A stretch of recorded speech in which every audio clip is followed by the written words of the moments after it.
Welcome, welcome, welcome. The Shank Club NFL crew is back. It's 14:30 local time here in the UK. And boy, do we have a show for you today. Coming up in around an hour, we have the former 49ers Garden Center four-time Super Bowl champ Jesse Sapolu is going to be joining us. Also, very shortly, hopefully, Coach will be on with us at the moment. He may be having some connection errors, etc. As usual, we got Jason down there. Jason, Pete, what's up, boys? What's up, guys? I'm happy to be here. Good morning to everybody, and excited to talk football. Yeah, for sure. We're absolutely excited. Nick, I don't know, a couple of schmucks from the UK, and you've been able to pull one right out the bag today. So fingers crossed everything goes well. I've got the defibrillator on standby for you guys, just in case your heart stopped, because I know how excited you two fellas are. And Nick, I know you love this guy, and if he comes on and it all happens, I've got a feeling that the defibrillator might be called for later on today. He's bringing the bling, baby. He will have two of his rings with him, which was a bit of a cheeky request. It was a bit of a cheeky request getting him on here, obviously. But I did ask the question. I said, have you got all four rings? Can you bring them on and show us? And he said, I've got two at home. The other two are safely locked away in a vault in the bank. So we will get to see two rings. So I'm really looking forward to that. Fingers crossed. Just to go through a few formalities before we get into the meat and potatoes, you can follow us, like us, do all that kind of jazz on Twitter, YouTube, Periscope, Twitch, all that kind of jazz. You can email us shankclub@mail.com. All of our social media handles are the same, Shank Club NFL. Right, Pete, where do we want to start with the news? Do you want to lead us on the exciting news that we've got for all the folks? Yeah, I think so. I mean, it's been a long time overdue. Let's see if we can work out if we can get a little sneaky. There he is. I mean, it's long overdue, but the main gossip and news for us is our buddy Cale Garrett, 47 previous defensive captain of the Missouri Tigers. He's finally been signed on the practice squad of the Minnesota Vikings. We're absolutely over the moon for the guy. Undrafted free agent, got picked up by the Titans, and unfortunately it didn't quite work out for him there. But a few weeks in, week 3, the Vikings have picked him up, and we are just absolutely buzzing for the guy. And hopefully we get to see him in with a helmet and a Vikings uniform soon, Nick. I know I'm excited, mate, and I know you're excited for the kid as well. He's a real top guy, and I really, really hope we get to see him on an NFL field soon. Definitely. He would have, I reckon he would have taken the college ranks by storm had he not got injured, because he'd already had 2 pick sixes, I believe. For sure. And then he tore his pec. So, yeah, it was a shame that he obviously didn't go in the draft, but that's awesome. You know, you've only got to look at players like Raheem Mostert and all these other people that were undrafted. That guy made it, you know. So perfect example too, Nick. I didn't mean to cut you off either. Jacksonville Jaguars on Thursday night. James Robinson, undrafted free agent, set the record for most yards by an undrafted free agent in his first 3 games. So you know that it is a privilege to be on a roster, and just because you weren't drafted just doesn't mean that you can't make it happen. So, props to him for making, the practice squad, and all he has to do is just keep working, and it's there for you.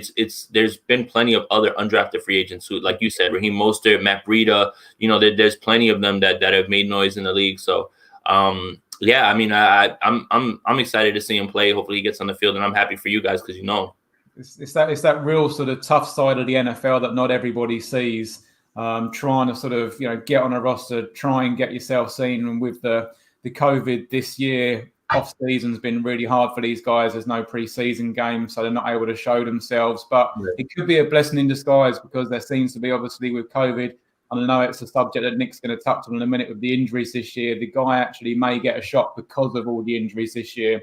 But yeah, as I said, it's that sort of dark side of the NFL that you don't see, that tough side. These guys train. It's all they do through college. It's their life. And it sucks when they don't get a contract and they've got no job. So, absolutely, I love the kid. The fact that he spends time, he texts me and Nick. This is a guy that's trying to get a job. He's now in the NFL, trying to get his spot on the roster, and he still finds time to text me and Nick over in the UK. I love the kid. I love the family, and I wish him well. And like I say, hopefully we'll see him come the end of the season. He can come back over to the UK, and we can have a bit more fun. Kale, good luck, buddy. Definitely. And that was the weird thing. All of after he came over for that weekend that's in spring break a couple of years ago, to actually then watch him play on the field was quite surreal for me, because obviously, we know the kid, we know how good he is and what a great guy he was. And then to actually watch him live on TV was quite spooky and surreal. It's a shame you got But yeah, definitely. It was definitely, we know, obviously, I'm not going to go into what happened, where he should have signed and then didn't sign and things like that. But Minnesota have got a good kid there. So hopefully, as you say, he will kind of see the field. And yeah. So what's been going on this week with you, Jason? What's been happening? I went through my morning phase. My morning phase. Yeah. It's I went through my morning phase, but it's the content never stops. You continue to work and everything as well. So just this week prepping for my breakdowns and just getting ready for the game tomorrow and taking a look at everything this week. So the grind continues, just like every other team. No matter what's going on with your roster, you have to continue to push. So everybody wants to create content when everything's going good with their team. The guys who really push through are the ones who got to push through when things aren't as peachy. And yeah, it was a little bit rough, right after Sunday, but you get over it and you just move on. And when you start looking at other teams, it's, something that's similar, and you're going to touch on it. Something that's similar is going across the league, unfortunately, at this point. Yeah, for sure. Obviously, Nick's going to get into his gossip and his news regarding injuries and that. But just before we do, anybody that wants to send any live comments into the show, whether it be Periscope, YouTube, hit them live comments button, send it into the show. We'll certainly bring it up on screen and have a little chat about some of the things that you guys want to talk about as well. So don't be afraid to put a comment in there and send it into us live into the show. Nick, tell us about injuries and what your thoughts are, mate. Yeah, okay. So injuries, widespread, serious injuries as well. Unfortunately, the coach isn't with us yet, but hopefully he will join soon. Jesse Sapolu has just texted me. He's definitely coming on the show, guys. So that's 100% confirmed. So that's just amazing news. I'm thinking, and obviously Pete's got a view, and I know Jason will.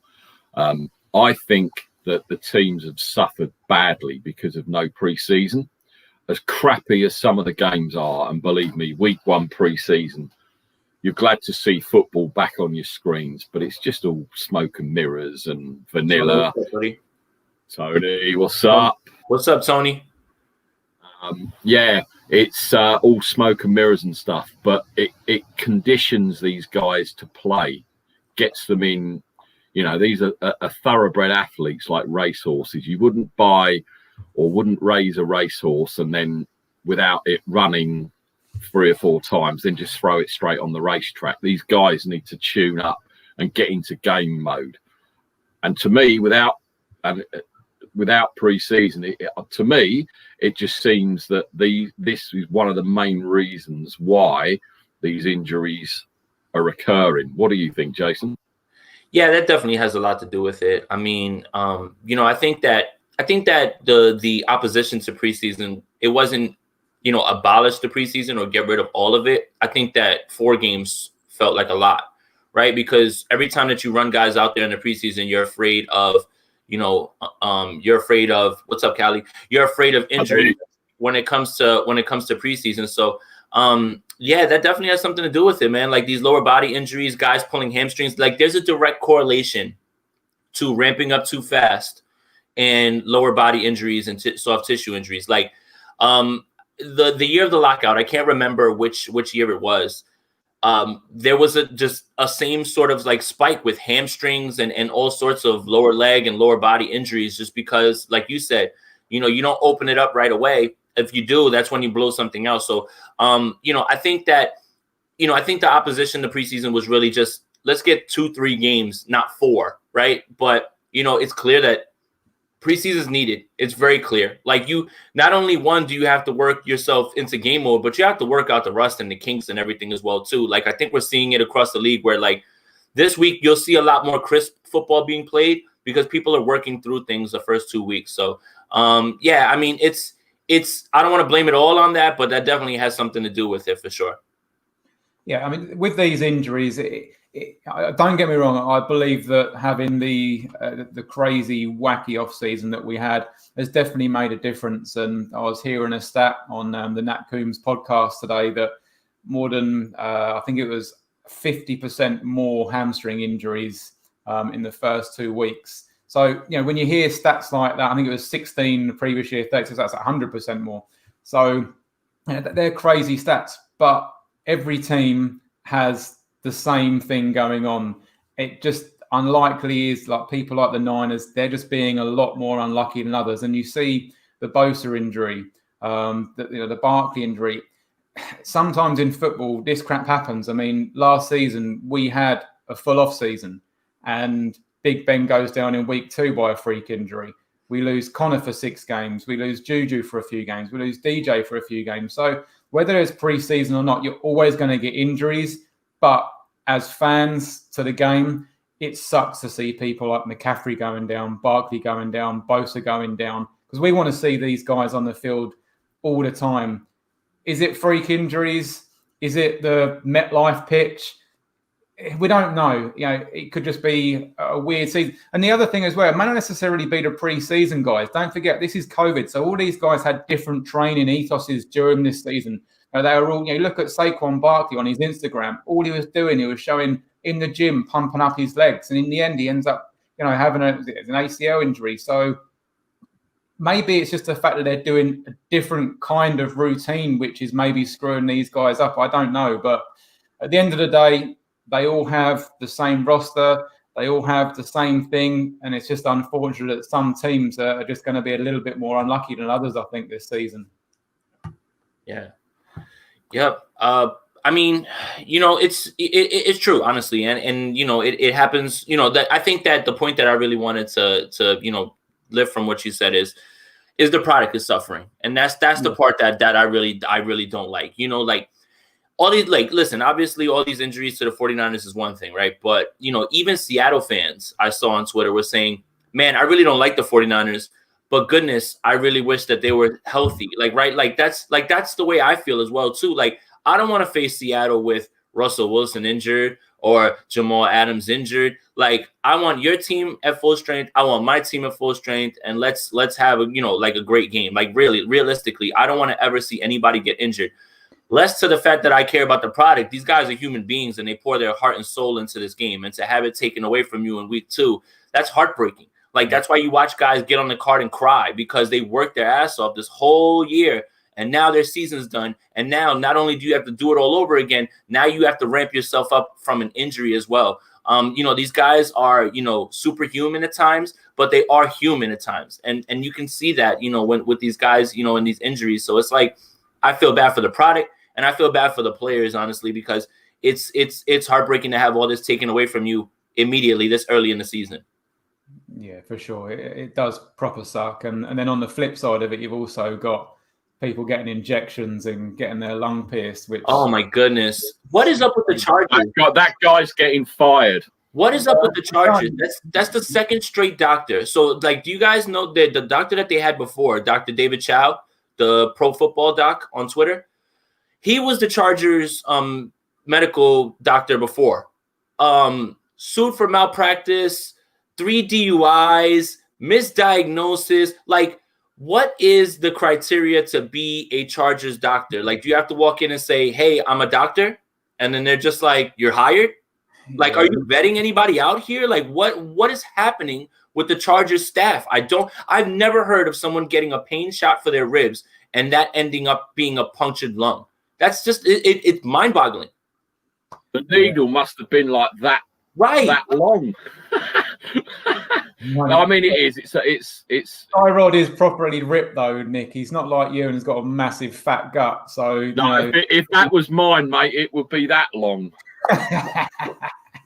Oh, by the way, guys, I forgot to mention at the beginning of the show, Thursday Night Football. If anybody saw the video that I posted that was pinned to our profile, yeah, it was great. Yeah, it was a great video, Tone. I definitely agree. Poor old Pete lost his first bet of the season to me and had to give me £10.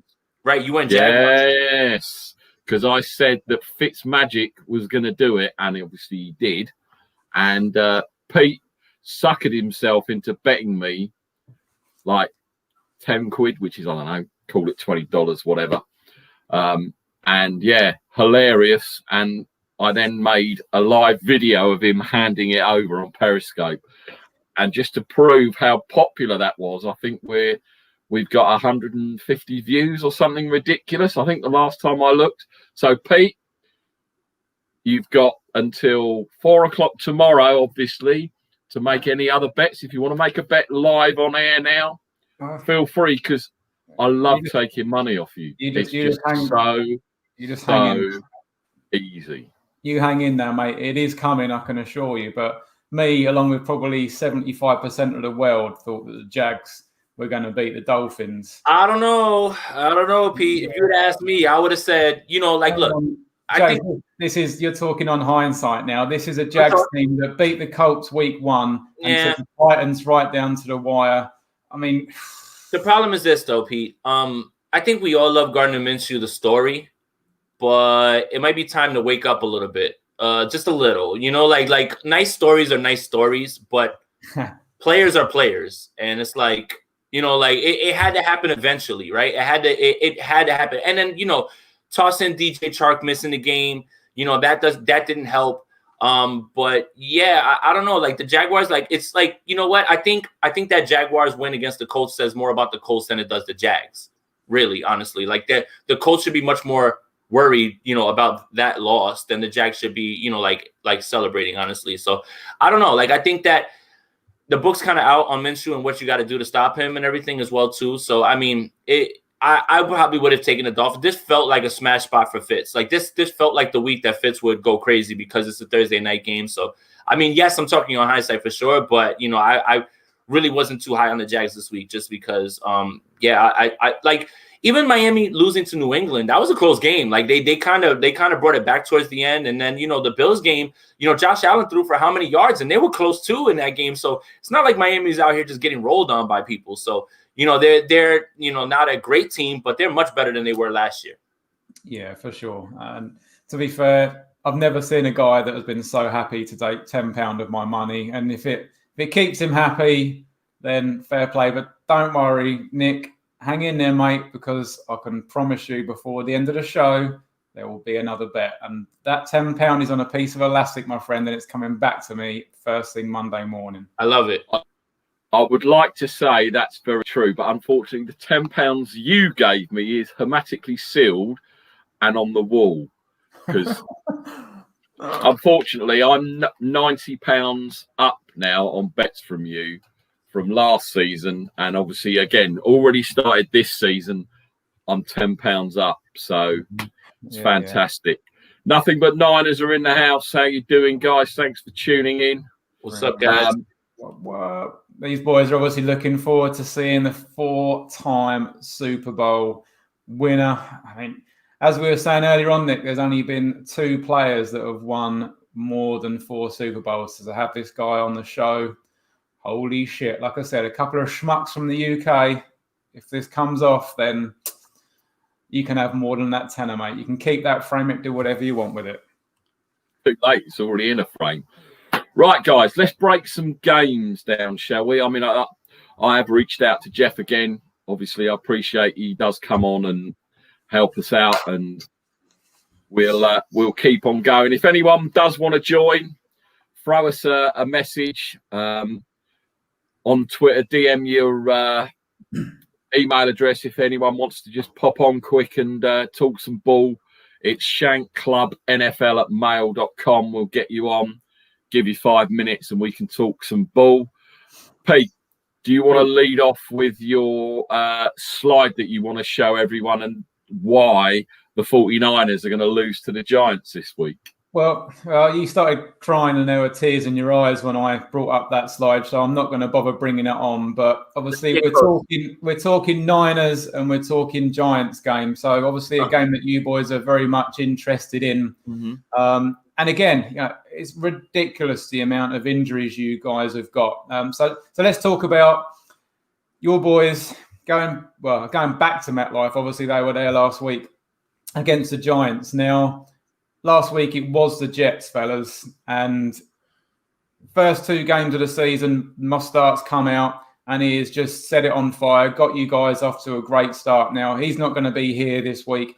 He's not going to get you guys off to an electric start, and I think the Giants are going to go toe-to-toe with your injured boys. Now, from what I have seen, Nick, that £10, mate, you might as well put it towards the San Francisco Niners medical tent because they need a bigger one, mate, because on that sideline, it is getting proper fill up now. You need a bigger tent over there. You've got your star tight end out, your QB out, your number 1 running back out, your number 1 wide receiver out, your number 1 cornerback out. You've lost your edge rush. I mean, boys, how many more players can you lose? I know you've got depth, and I know this is going to be a show filled with Niners, but I've got to be on the other side of the fence on this one. I know you guys are good, but surely this is the week that the Giants go toe-to-toe with the Niners. All these injuries have got to finally pay dividend. I mean, I hope they don't, because at the end of the day, it's unfair, all these injuries. But, guys, this is going to be Mullins at QB. You've not got so many stars on the field. If there's ever a chance for the Giants to win, and all I'm saying is that Danny Dimes is going to turn up at MetLife and he's going to be... Shall I mute him, Jason? He's going to be walking away from East Rutherford, New Jersey. He's going to get on the team bus. He's going to drive down to Saquon Barkley's house. He's going to hand Saquon a big fat W and say, "This one's for you, brother." You've heard it here. The Giants are beating the Niners, and I'm that confident. There is another £10, Nick. The Giants are beating the Niners. There we go. Come to Papa. Come. That's another Monday morning video. Jason, take him to school.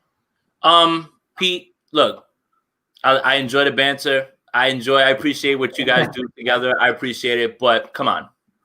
Look, the 49ers right now, obviously all of those things are true, right? Missing all of these guys, but this team, these coaches, they're good enough to withstand this. Now, if this was any other team but the Giants, I might be sitting there agreeing with you.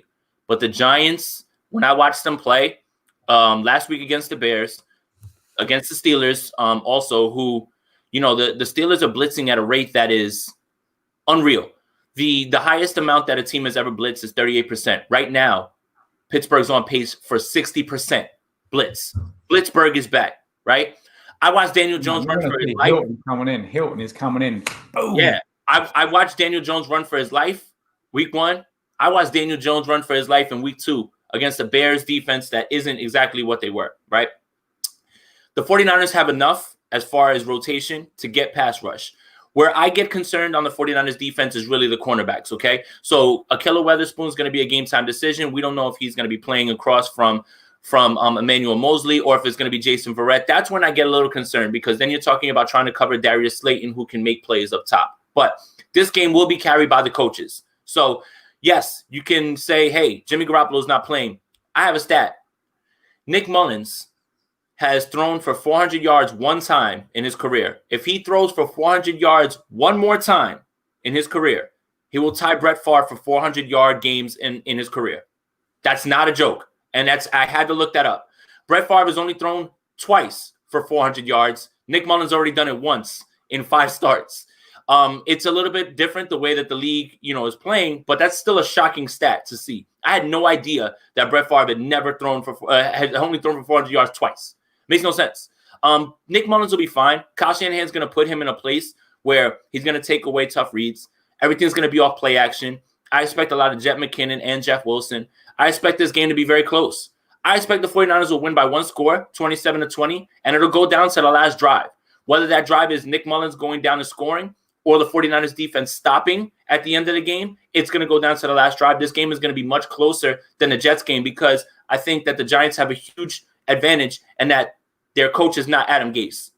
So they have a huge advantage right there, right off the bat. They're already better than the Jets. So, yes, the Giants are a better team for sure. The 49ers have enough to get it done. The 49ers will put in a game plan for Nick Mullins and put him in spaces where he's going to be successful and not ask too much of him. And the defense is going to have to get creative in the way that they stop this passing attack. Because I'm not necessarily scared about Wayne Gallman, Dion Lewis, and whatever remnants of Devontae Freeman are still, floating around on that roster. So 27-29ers, it's going to be a lot closer. We're going to have to sweat it out over here in Jersey because these Giants fans are just waiting to pounce on us. Yeah. Like they're waiting right now to just go crazy on us. So this one, I'm going to have to sweat it out. Like Tony knows, if Tony's on, he knows how these Giants fans are around here. The Giants fans are in a beautiful spot. If they lose, it's because we're supposed to lose. If they win, you stink. Like that's where the dichotomy right there is we're in a lose-lose spot pretty much at this point. Callie knows the Giants fans are gonna say, "Hi, you were supposed to beat us, whatever." But if they win, you guys stink. It's pretty annoying, but the 49ers have enough to get it done. I have to stick to my guns. Yeah, the fact that you have said it's going to come down to a one-score game makes me think that my bet is definitely there. It's definitely close. And I never thought, Jeff, just in time, Jeff. Right. What's up, Coach? What's up, brother? Coach, you just missed Jason comparing Mullins to Brett Favre. All right, Coach. Give it the proper context. Give it the proper context, Coach. I said this. They both went to the same school, right? I'm busting your balls, Jace. Yeah, they both went to the same school, right? And I had to take a look at this. Nick Mullins has thrown for 400 yards one time in his career. If he throws for 400 yards one more time, he ties Brett Favre with career 400-yard games with 2. I had no idea that Brett Favre had only thrown for 400 yards twice in his career. And the night of his father passing, on Monday night, he was electric. Yeah. He threw for 399 yards, like right there. So I'm not comparing Nick Mullins to Favre, but it's still shocking to see that Nick Mullins has to throw 400 yards one more time to tie him. I would have, if you would have asked me off the top of my head, I would have said Favre threw for 400 yards 12 times in his career. And if Mullins throws for 400 yards, maybe he'll be able to get a jeans commercial as well. So good luck to the boy. How you doing, Jeff? Good to have you on, man. I tell you what, Pete, you love to gloat, man. I tell you, the 49ers all crippled up. They're going in with a backup quarterback, backup tight end, backup receivers, backup linemen. Exactly. You just remember last year when it was the quack attack in Pittsburgh, you weren't puffing your chest out so big. Exactly. I mean, this is my revenge year. I mean, we had it all last year. And obviously you're just a little bit late there, but I've already put money on the Giants taking down the Niners this weekend, Jeff. So as you know, I like to sit on the couch. I'm a little bit wacky and crazy, but if there's going to be a week where someone in MetLife takes down the Niners, it is this week. The amount of players that are out, as I've just said, so many starters, and you're saying, Jace, it's going to come down to one score. The Giants are in it, and if there's a chance I can get my 10 quid back off Nick, this is it. All right, I got to ask you, what's the over and under? I'm going to look that up right now. I got you. The over under what? It's got to be around 45, I reckon. On the Watt brothers sack total on the weekend. Woo! And they're playing in the same game. That's going to be incredible. I mean, that's all three of them, right? This is a sexy game as well. The Steelers and the Texans. I can't wait. It's going to be a great 6-0 or something ridiculous. Well, anyway, while Jason's pulling that up, let's go around the horn quickly. Jeff, who are you picking? Niners or Giants? Niners. Woo! Let's go, Jason. 27-29ers. I'm going the Niners. So are we going to get a lone wolf and 10 quid out of you, Peter? Man, it's the G, man. Like I said, I told you, Danny Dimes is driving that team coach down to Saquon Barkley's house and handing him a big fat W and saying, brother, this one's for you. G-Men wins this game.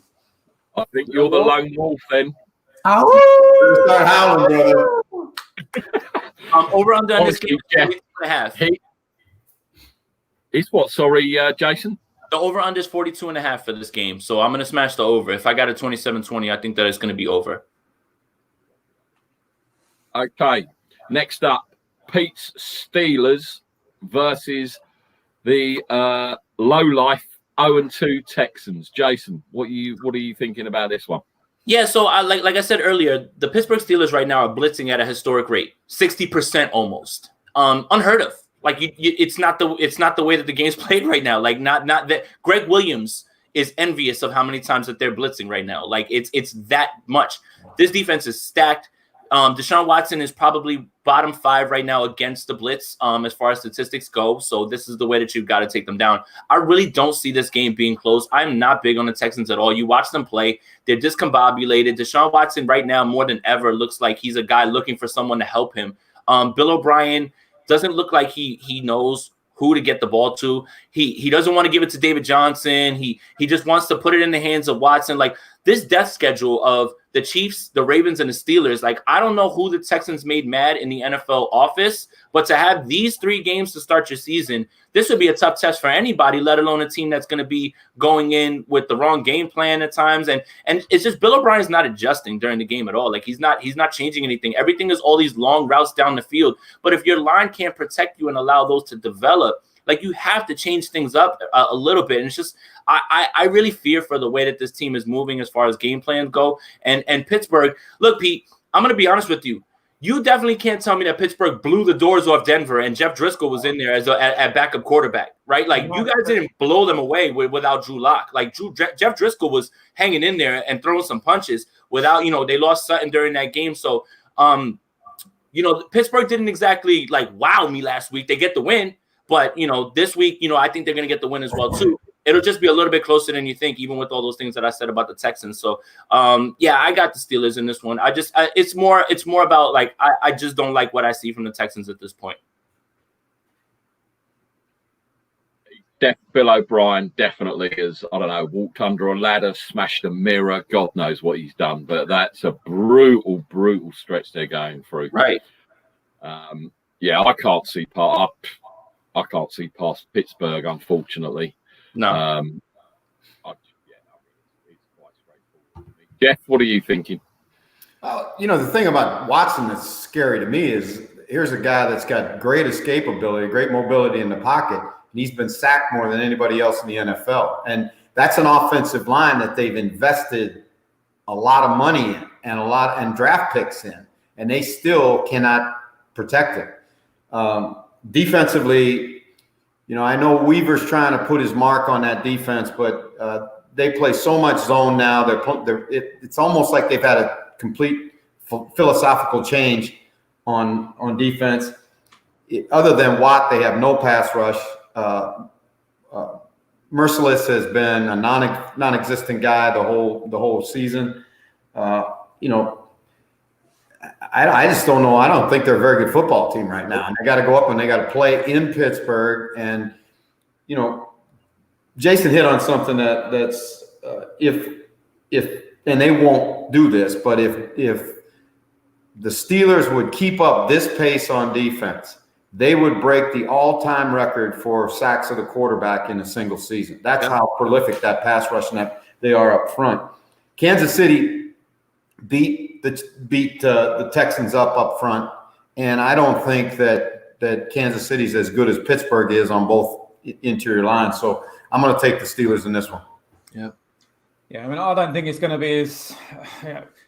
This is going to be a tough game. I've been dreading this game, to be honest with you. From what I saw last year, Jace, you were bang on. We definitely, to be fair, we could have easily beaten Denver by more. But this is a Steeler way. They don't just seem to blow teams out. They seem to get going, look good.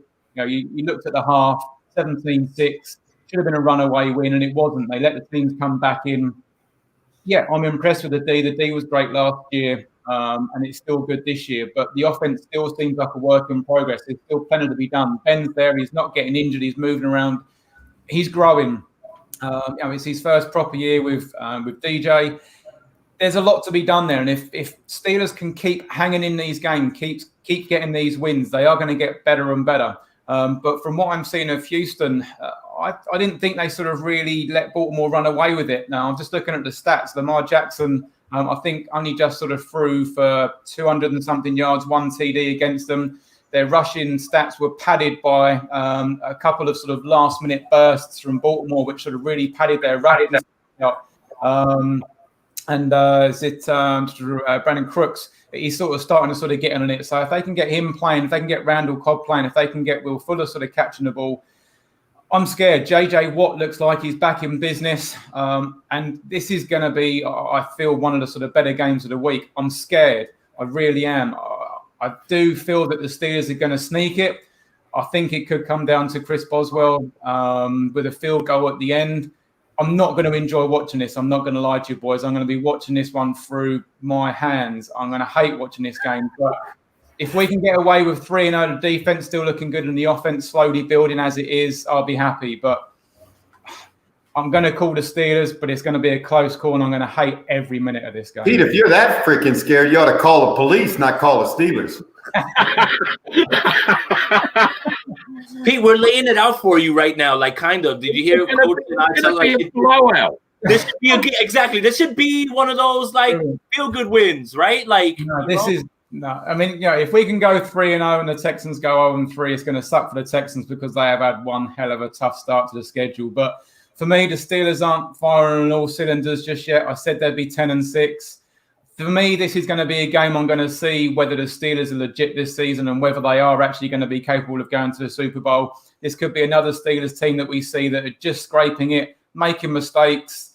It's still not looking like a great team. I'm scared. I think we'll sneak away with a win. The police may well be called at some point. Hopefully they're not, Jeff. Hey, man, is that a Missouri Tiger jacket you have on? It is, yes. It's I thought you were talking. You're channeling the Alabama-Missouri game this afternoon. That talking about how wringing your hands and oh my God, Jesus, come on, man, you're a Steeler fan. Yeah, I'm a Steeler fan, man. But this is the game. Your towel around. Let's go. No, and they still slowly catch a monkey. The Steelers are still growing in the offense. The defense is legit. They need to get the offense running, and it's not going smoothly yet. The run game's not there. Benny Snell had a good week 1. Week 2, barely played in the game. Didn't look great. There's not a lot of sort of push up front to sort of get the run game going. We need to get the tight ends into the game. This offense is definitely not ready to go just yet. It's still building, but if we can keep getting the wins, the D's legit, keep getting the wins going, the offense is only going to get better. You know what? Here's what they ask you at the end of the season. They ask you how many. They never ask you how. So for sure. You guys just keep winning. Jeff, the reason the Missouri gear is on today is because our boy Kyle Garrett, 47, has managed to get signed by the Vikings on the practice squad this week. So he's got a contract. He's there with the Vikings, and hopefully the kid can come good and get a helmet on a Sunday. Good for him. Yeah, for sure. So we've got a clean sweep, even though Pete is trying to give himself a heart attack about the Steelers. I think it's going to be a blowout. I don't think Texans are going to do anything, but hey-ho. That's right. You convinced me, Pete. Steelers lose.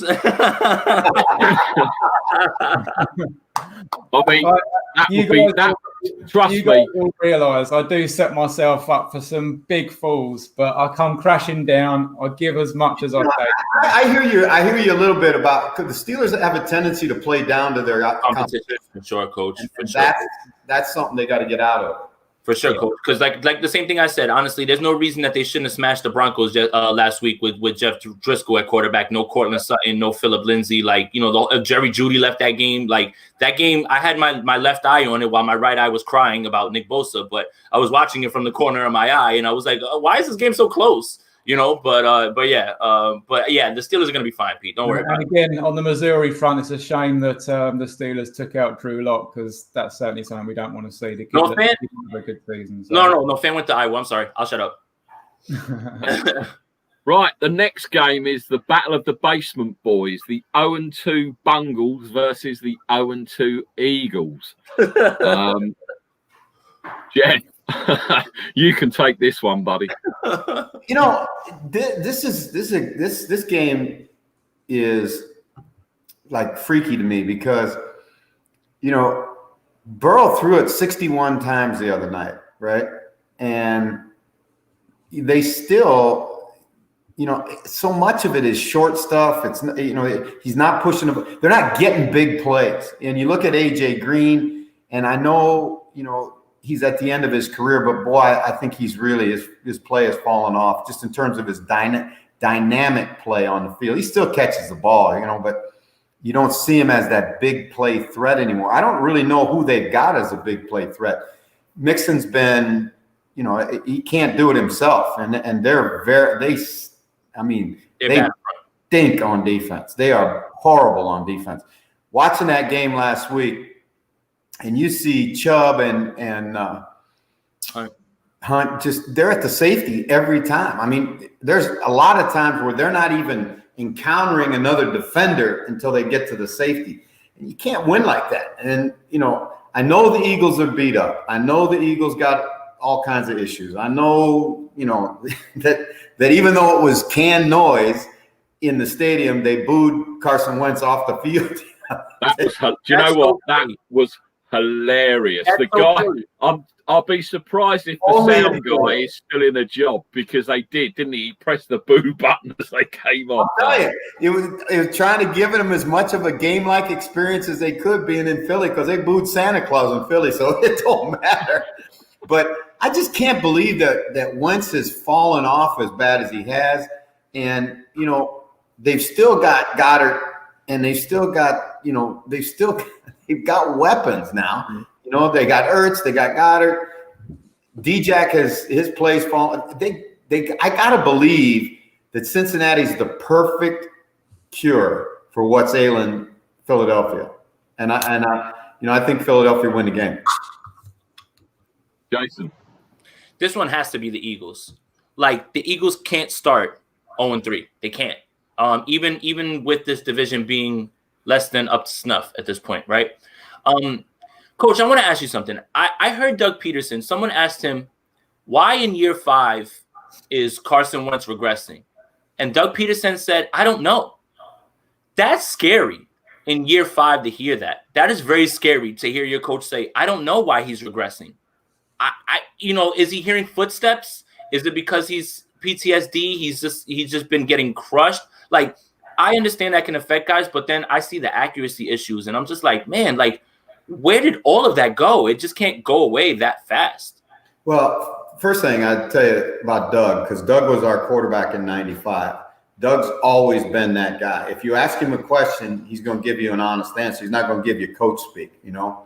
So I'm sure they're all sitting there wondering where it's gone, because you're right, Jason. When you watched it, there were far too many times last week when there were receivers that were, you know, when you say wide open, it's relative in the NFL. That means the guy's a yard away from the guy. But that's wide open in the NFL, and he couldn't get the ball there. And, you know, I think it's never one thing. I think it's always a combination of a bunch of things. But, you know, they're so beat up on the offensive line. He's getting whacked around like crazy.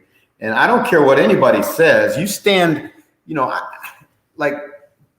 you stand close to those guys when they're coming at you, like they come at you. And I mean, it takes an unbelievable act of courage just to stand in the pocket. Sure. And yet to be able to see downfield with all of the stuff that's going on down there and to be able to deliver the ball. That's why playing quarterback is the toughest position in sport, in my opinion. Yep. And, you know, right now it ain't working. It ain't working at all. They can't run it. They can't throw it. They can't catch it. I mean, but I can't believe that entire football team has nosedived like that. I mean, defensively, I think they're giving up like 38 points a game or something. It's like crazy. And then it's not even like tough competition. Remember, like they faced Washington first game, and then last week who did they have? God, it's like escaping me right now. But it's like not even like high tier offenses, right? Where you can just say the Eagles did lose to the Rams. The Rams. Well, all right. Let me take that back. Right now, what Sean McVay is doing with that Rams offense is he's it's similar, but it's different. Like, and he's changing it up very well, and he's putting Jared Goff in positions to win. Like, and he's done a great job with that. So I will say that part. So I'm going to take that back because the Rams are playing like a high tier offense at this point in week 2. Yeah, I mean, I heard a comment a little while ago from Colin Cowherd. He said that Carson Wentz is throwing to garden furniture and deck chairs. And but I can't. Don't bring that dude in here. If you quote him or Skip Bayless, right? I ain't hearing none of it. I can't. Look, Colin Cowherd, I can't deal with it. He says so many things out of his mouth. That's why he gets so many things wrong. Is just because he just talks, right? He's not thinking through his argument. He'll say something and then the next day contradict it and say, "See, I told you." No, didn't say that. Not easy wrong. They went out and they went to sort of try and get some speedsters on the outside to try and sort of give him. Jalen Reagor's thumb, right, hurt. Alshon Jeffrey's still not there. Djax is the only guy that, JJ Arcega-Whiteside, but they have Ertz and Goddard. Like, they have to get creative. Again, when the war of attrition happens, coaching has to lift you up. Coaching has to put guys in position to win. So, like, I really want to know what they're trying to scheme up for him. Trying to get him some throws that are easy. Give him some easy throws. Let him see the ball go through the hoop, and he'll get his confidence back. I have a hard time believing that Carson Wentz is this bad. I really do. I just think that it's just the beginning of the season. Like, he's in his second preseason game for me. Yeah, I mean, he's thrown 4 interceptions already, and I think we might see a couple more in this one. But as a Steelers fan on the AFC North, Joe Burrow, I'm a little bit sort of scared. I'm thinking that this kid's going to sort of come good in our division.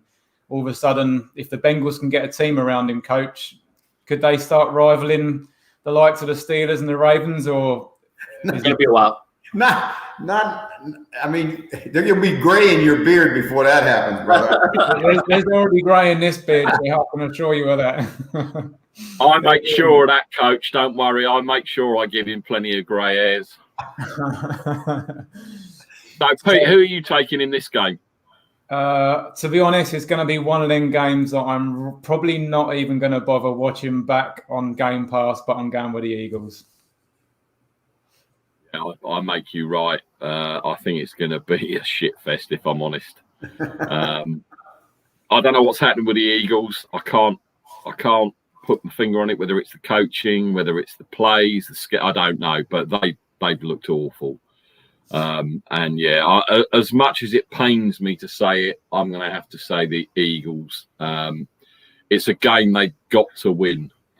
If they don't, I think the pitchforks and the old burning at the stake stuff's going to be happening. I think even though fans aren't allowed at stadiums, I think they'll all turn up and try and burn the place to the ground if that happened. But yeah, I've got to go Eagles.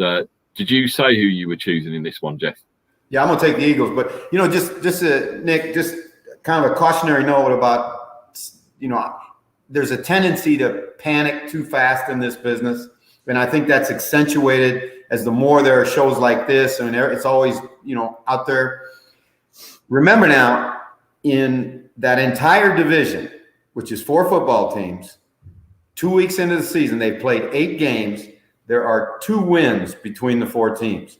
So nobody's out of this thing. And even if you lose again, you're probably not out of it. Now, I mean, it's going to get tougher, but, it's such and Jason said it, it's such a subpar division right now as far as football teams is concerned. There's no need to panic. There's a lot of reasons to, be concerned. Dallas, you don't play any defense. The injuries in Philadelphia. Saquon Barkley's gone in New York. So all of the bad teams have, reasons to be concerned. And, Washington's Washington. They're a work in progress. Right. And then the other thing is the Philly fans. It's true, though, like the talk around that team. Like, I'm close enough to Philly that I know kind of the pulse of what's going on with them. And they're very close from concern. So, like, if the Eagles loses, absolutely right, Nick. It's going to be full-on panic mode because you watch the Bengals play, and like Coach said, 61 times for Burrow to throw the ball. If you told me that somebody threw the ball 61 times, I expect them to throw for 450 yards. Joe Burrow barely threw for over 300. And AJ Green, it's absolutely right. AJ Green admitted, I'm getting back into game shape.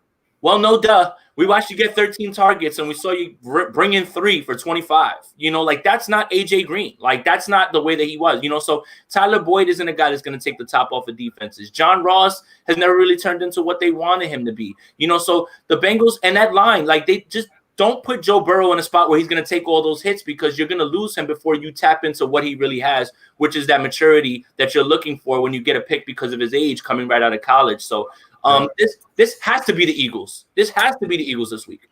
So is it a clean sweep of Eagles on this group then, is it? Yep. We're going. Nick, obviously Jesse could be with us anytime soon. So should we just jump on the Ravens and Chiefs game? Woo! Just in case time to talk about any others. I think that's probably the big game that we probably need to be bringing up. Lead it off, Pete.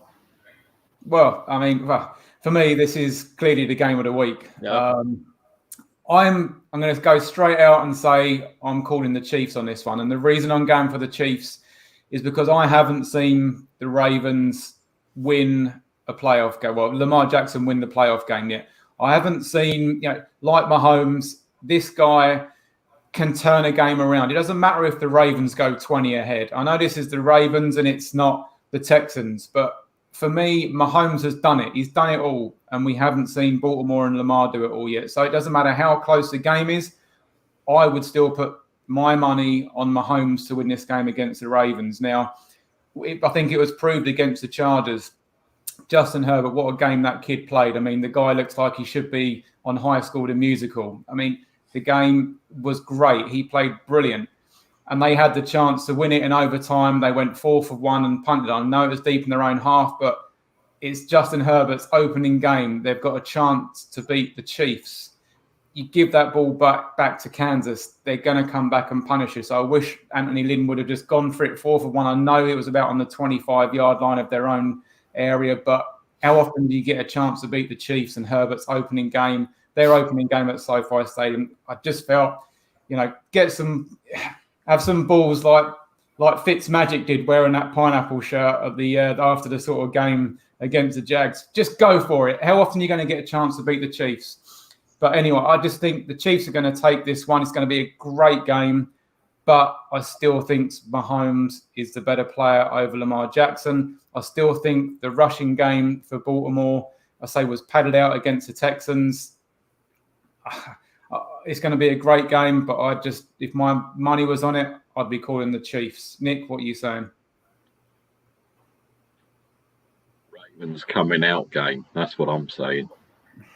I think the Chiefs were lucky against the Chargers. Mahomes does what Mahomes does. We all get that. Wins games.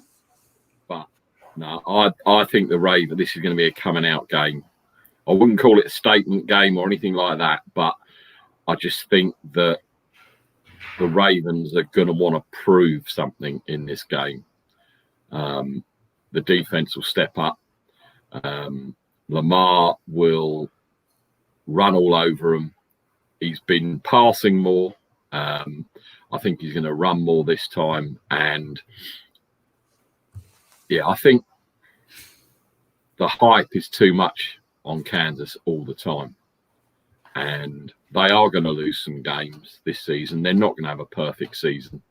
And I do. I think the Ravens are going to win this by a field goal, something like that. It's going to be close. Hopefully it'll be a good game. I don't know if it's going to be a shootout, high-scoring game because it's 2 decent defenses. But yeah, no, I'm taking the Ravens. Jeff? I'm gonna take the Ravens. I'll tell you why. Number one, it's in Baltimore, right? And I think that's a big advantage for them. You look at these 2 football teams, and doing my research for this thing, I was thinking to myself, the difference between the 2 defenses. Right now, Kansas City's defense is ranked 27th in the NFL. Baltimore's ranked 2nd. That's a huge, huge difference. You see the Calais Campbell effect. You see what Wolf has meant to them. They're nasty inside, which is where they were a little bit, you could run the ball on them a little bit inside in years past. That's not happening now. I think they've got as good a back end as there is in football. right now they're 4th in the league in rushing, and they're 12th in the league in total offense. So they can move the football, and they really, when you consider that they really haven't cranked up the running game yet, because last week, J.K. Dobbins had that big run at the end of the game that kind of inflated the stats a little bit. But, they're going against, they are, in my mind, superior to what Kansas City is going to be able to roll out against them up front on defense. And they're going to need Tyrann Mathieu to make a ton of plays, in the box. I'm not a big on Kansas City's linebackers. I think they're just guys. And so, I would take that. And, again, everybody, it's a sign of a good team when you don't play well and you still win a football game, and particularly on the road against a divisional opponent and all that stuff. So I give them credit for winning last week, because they made it hard on them. They tried to screw it up. I mean, you jump off sides on a 50-some yard field goal at the end of the game, and still Butker hits 3 of them in a row. I mean, that almost never happens, and the guy wins the game for him. But you can't win like that very many weeks in a row. They've got to play really well, I think, to beat Baltimore, because Baltimore is a solid football team in every facet. They can match Kansas City on special teams. The kickers and the punters are both, it's a wash. It's great. You're going to get great talent on both sides. So I think a close game, I think a game that won't be as much scoring as a lot of people think. I don't know what the over and under is. It's somewhere up around 50, I think. But I think what we'll get is a serious dose of Lamar Jackson. And this is good.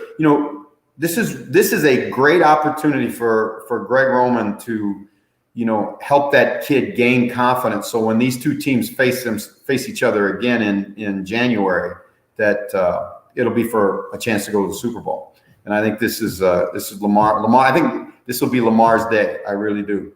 I mean, Coach, this comment obviously from our buddy Harrison, and this is kind of how I feel a little bit, is I just kind of feel that the Chiefs know they know how to get themselves out of a hole. And from Baltimore's point of view, they lead the game, they win the game. I don't know, I haven't seen Baltimore be in a game where they've really sort of got to dig deep and sort of win the game. And, you saw it against Tennessee last year when that was the case. And I hate to say it, even against the Steelers last year when they played, if they're in a bit of a dogfight, you can see the Chiefs win, but the Ravens just still not sure yet. But is this a different team we're seeing this year, Coach? Well, again, we'll see about that. The thing that you're exactly correct about Kansas City. You got to play 60 minutes against a team like them. I mean, you got to play not flawlessly, but you got to play well for 60 minutes. You can't do things that hurt you. And you look at the key moments of the Charger game. The Chargers didn't make plays, or you question. I don't question what Anthony Lynn did, because I think he did what was the right. If you don't get it, and remember, there's nobody in the stadium, so the home field advantage, the crowd, and all that stuff, that momentum's not there. And if you don't get it right there, you're done, because they're going to hit that field goal. You got to put your defense back on the field and give them a chance to win the game. Yeah. But I just can't see the Ravens making the kinds of mistakes that Kansas City takes advantage of. And I think the Ravens match up better, particularly in the back end and at linebacker, than anybody the Chiefs have played recently.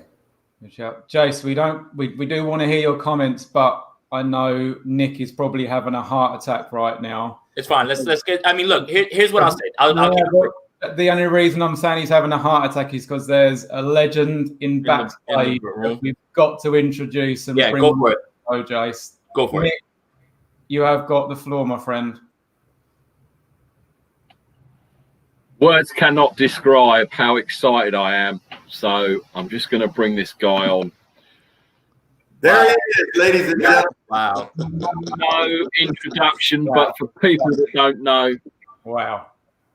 How you guys doing? Jesse Sapolu, ex-49er, 4-time Super Bowl champion, 4 times. There's only 2 other people that have won more Super Bowls. Co-founder of the Polynesian Football Hall of Fame and Polynesia Bowl, and also he runs his own lineman academy.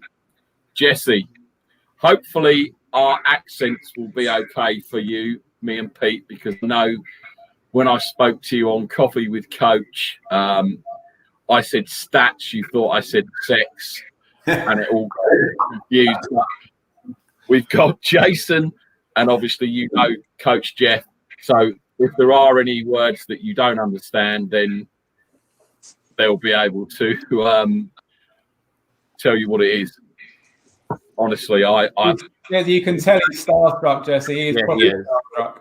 Because I need to compose myself. Jason, say something. Jesse, this is a great honor. I'm 35, right? I'm a lifelong 49ers fan, but the reason that I love the 49ers is because of my father. And my father was the one during your time when you were there with Joe. He started my love for you guys, and this is a great pleasure. Like I don't want to fan out a little bit, but it's just like you're a legend, man. Like and we all think of you like that. Even me, like I have to go back and watch you play, obviously, because I wasn't old enough to watch you play when you were out there, but this is just a great pleasure, honestly. I mean, it's just I don't even know what to say. I'm starstruck right now myself too. Like don't give it to me, because I'm just gonna keep babbling on. Like, it's great to be on here with you, and we're all excited. Like the 49er fans that follow me, like I was telling them you were gonna be on the show, and they were like, my father's probably watching right now, hopefully. So Dad, if you're watching, look how cool this is. Let's let the guy speak. Go ahead. I'm honored to be on with you guys, and Coach knows we've done a lot of camps in Samoa.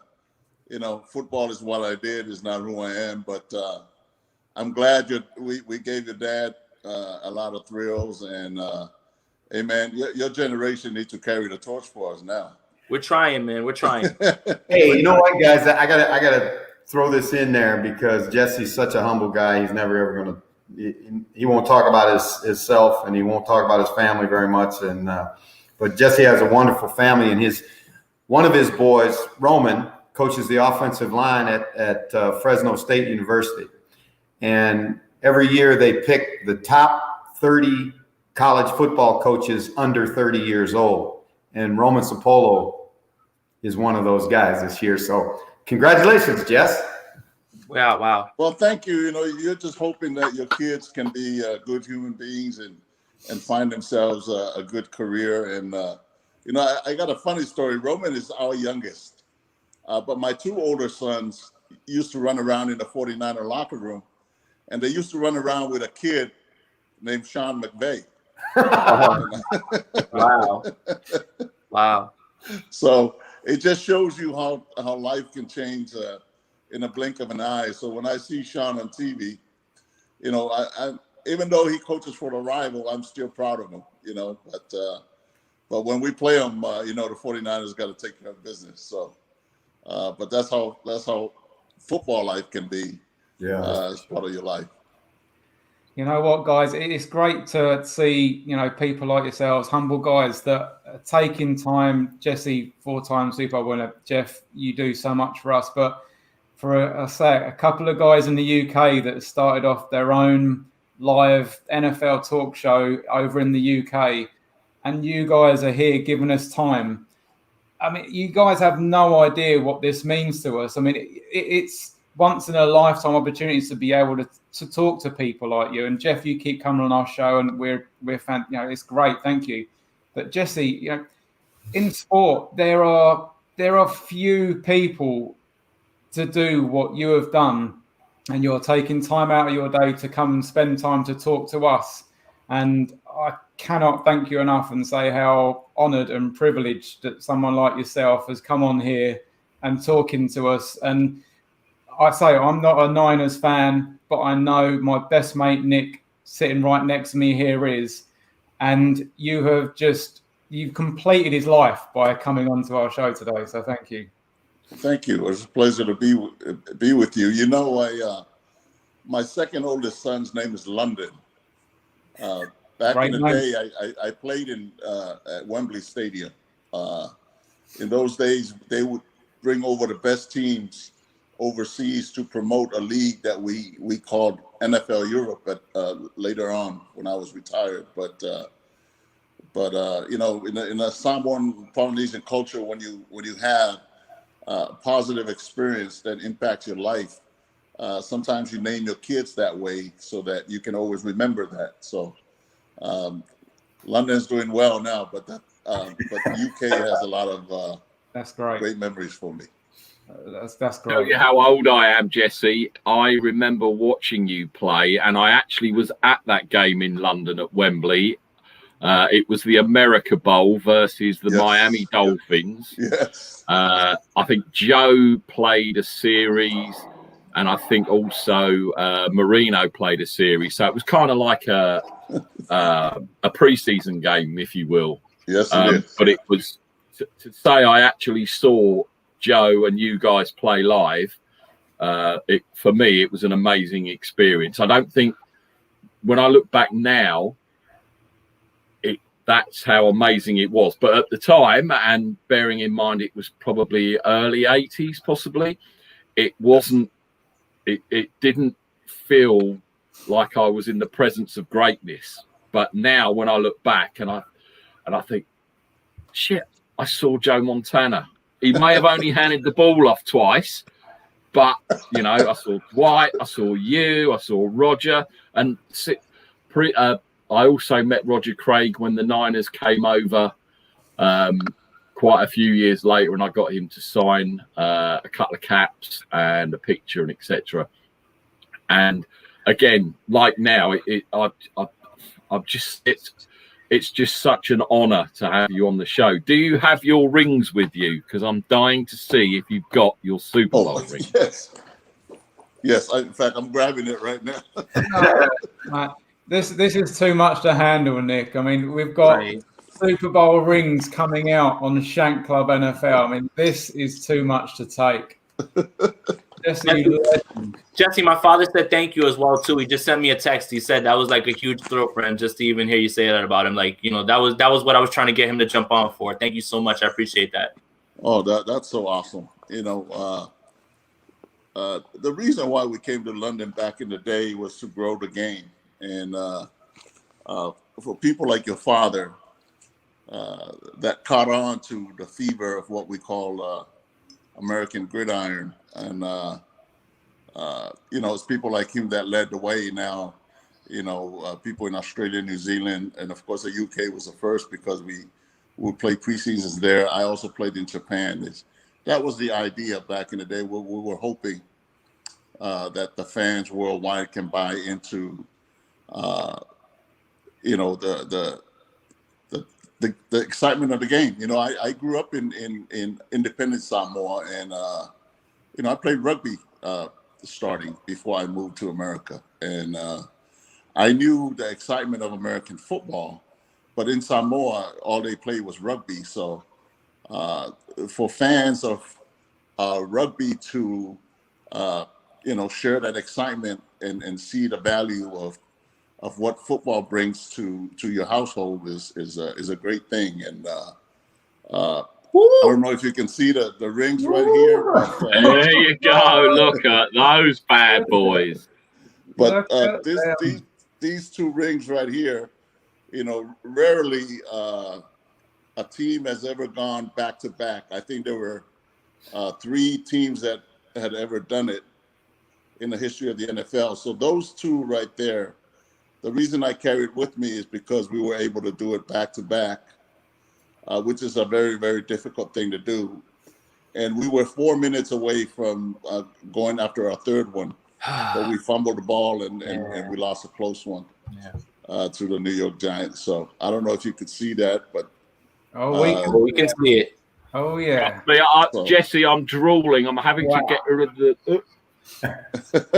Nick, it's not every day you get to see a Super Bowl ring, but today you've got to see 2, and they're both Niners. So I'm glad I brought a defibrillator with me today because we are going to need it in a minute.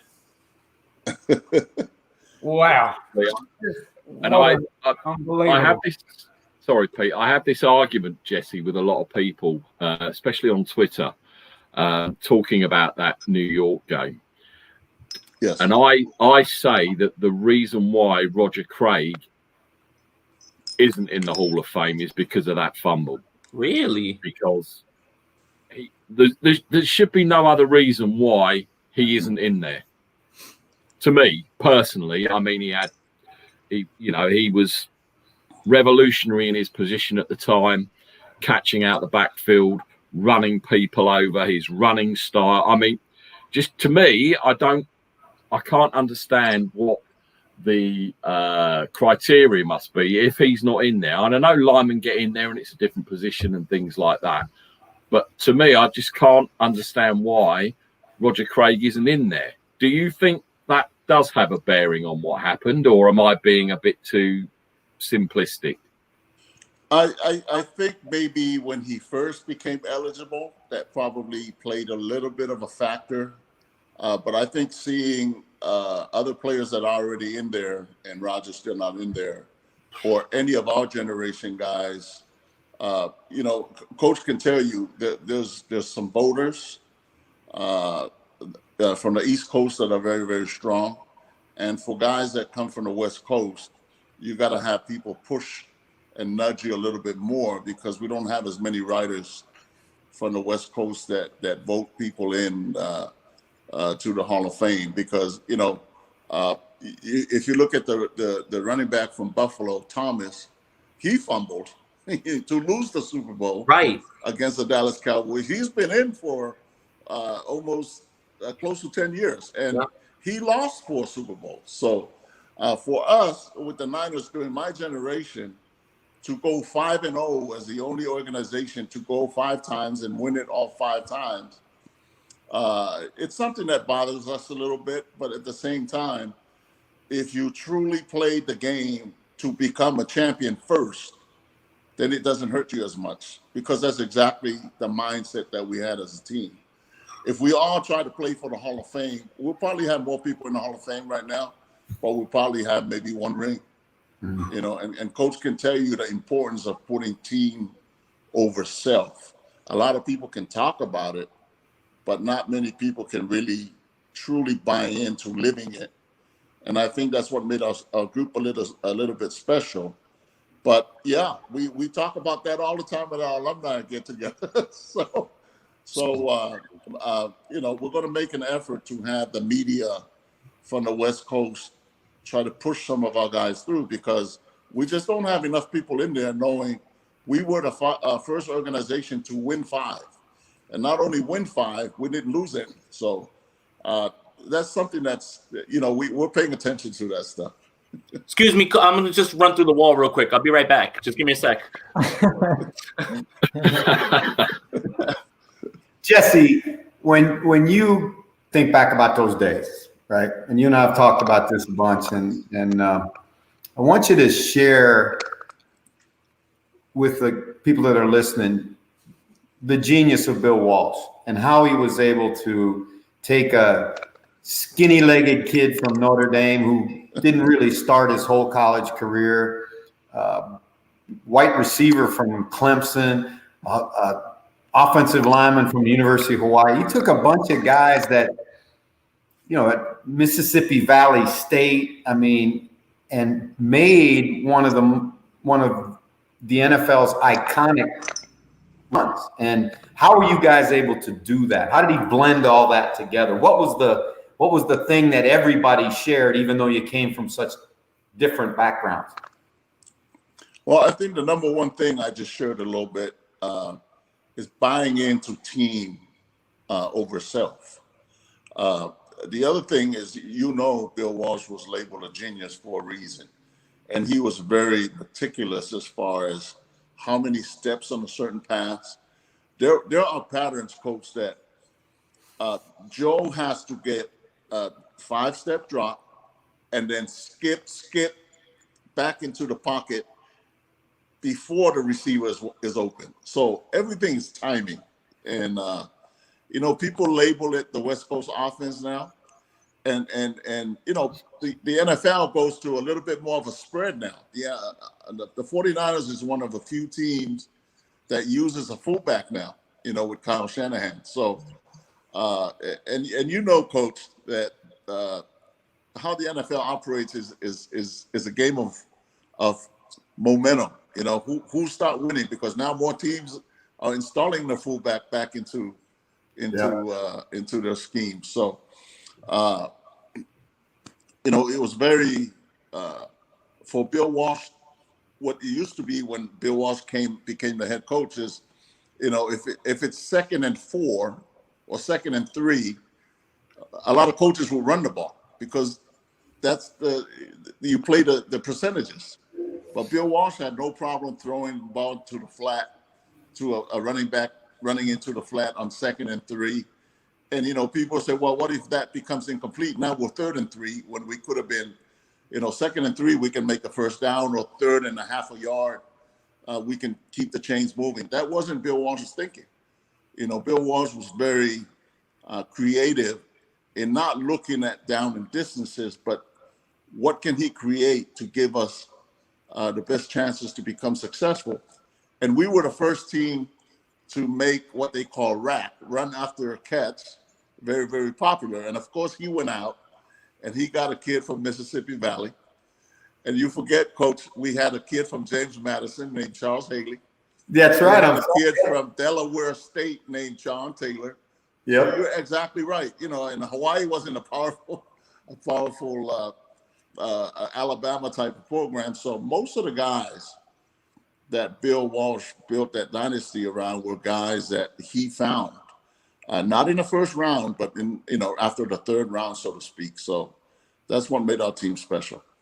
You know what? I gotta say this too. I really think that you guys have been miscast, because everybody labeled the 49ers a finesse team because of Bill. But when you go back, Jesse, and you look at the tape and you watch you guys run the football, I mean, you were a physical team up front. And then you got Hacksaw Reynolds, and you got Ronnie Lott, and you had some tough football. You were way more physical than people gave you credit for. Right. And that, that was people labeling what I just talked about. If it's 2nd and 3, we throw the ball, compared to the old style of grinding and grunting. But Bill Walsh, just to let you in on some stories at training camp, when we do installation, he would tell boxing stories. He's a big boxing fan. He was close to a fighter named Marvelous Marvin Hagler back in the day. Yeah. Oh, wow. But Bill would build the 49ers like a Muhammad Ali, a Sugar Ray Leonard, because he would tell stories to us like, those guys are not one-punch knockout guys. But if you look at their record, they haven't as many knockouts as anybody else, because a combination of explosive. He felt like he drafted a Jesse Sapolu not because he's 6'6", but because I can get from point A to point B quicker than the normal NFL lineman. He got Guy McIntyre.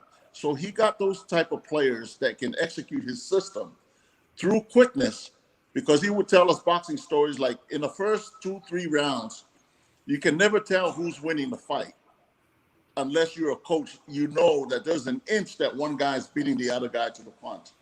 But later on in round 8, round 9, round 10, everybody starts seeing who's winning the fight. And that's what the 49ers were. We would fight with you the first half. And sometimes we were so much more superior, we would put the game away in the second quarter. But we all know that's a rarity. But by the end of the 3rd quarter, you start seeing the 49ers take over games. And people can't figure it out, because our line averages 295. Well, Stanford University down the street, their line averages 307. But yet we were the best in the league. And like you said, Bill Walsh was a genius in that he planned everything. It's funny because you guys bring up McIntyre, Haley, all got, the guy that exemplifies how physical the 49ers were on offense for me is like Tom Rathman. Like I can see him right now with the huge neck brace. Like I can see And the crew cut. Yeah, I can see it right now. Like that is right there exactly what people, the misconception is. It's like, okay, these guys are revolutionizing the game and showing you ways that you can be creative and throwing the ball. That doesn't automatically make them finesse. There has to be a little bit of both. And I think that, him being there is like, he's like the perfect example of how physical that team was. And then going back to Roger Craig, the reason that Roger Craig needs to be in the Hall of Fame is because when you revolutionize the way that running backs are utilized, there is no Marshall Faulk without Roger Craig. There is no LaDainian Tomlinson or these guys who catch passes out of the backfield and are as effective. So it's the same sort of thing. Lawrence Taylor changes the way linebackers play. Roger Craig showed people that this is something that is going to be, used and it gets taken. Everything has been built off of this West Coast offense that Bill Walsh implemented, and everybody has inklings of it, like right there in their offense. You can see it to this day. So that just goes to speak to how legendary he was, how the misconception of them not being physical, and then these players that have shown other players how to play. It just I'm fanning out right now because I'm a 49er fan, but these things are all true though. Honestly, it's just Roger Craig deserves to be in there, man. Like, and you said Thurman Thomas fumbles a bunch. It can't be just because of fumbles. Like, there's plenty of players that have done that, and and then it's the same sort of argument with Frank Gore. Like, people don't think that Frank Gore is going to make the Hall of Fame. I really don't understand how that's even possible that he won't make it.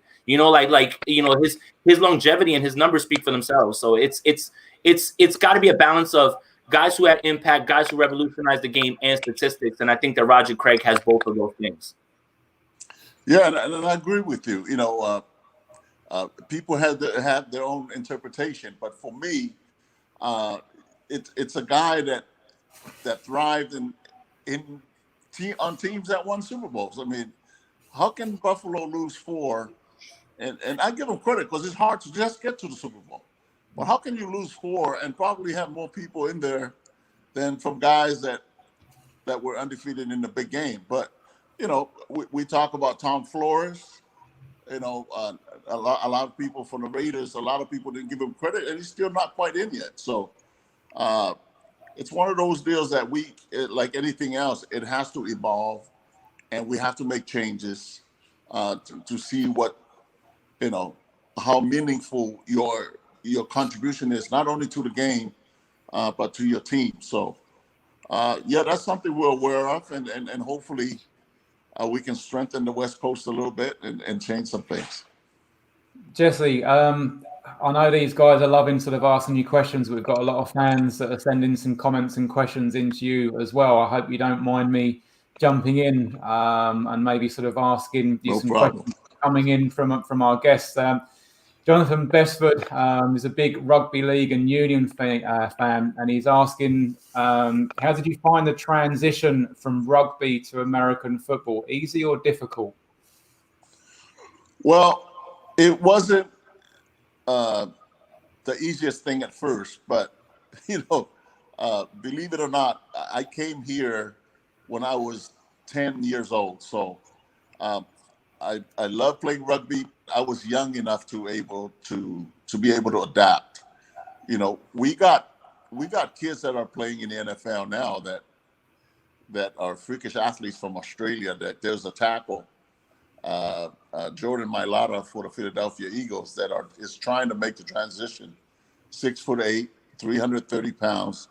But when I look at him, I feel for him, because if he only came here when he was 15, 16, I guarantee you he'll probably be one of the best in the game. Because right now, coach can tell you, you're trying to catch up when you're playing against the best guys in the world. And, when the football terminology is like 3 different foreign languages you got to study.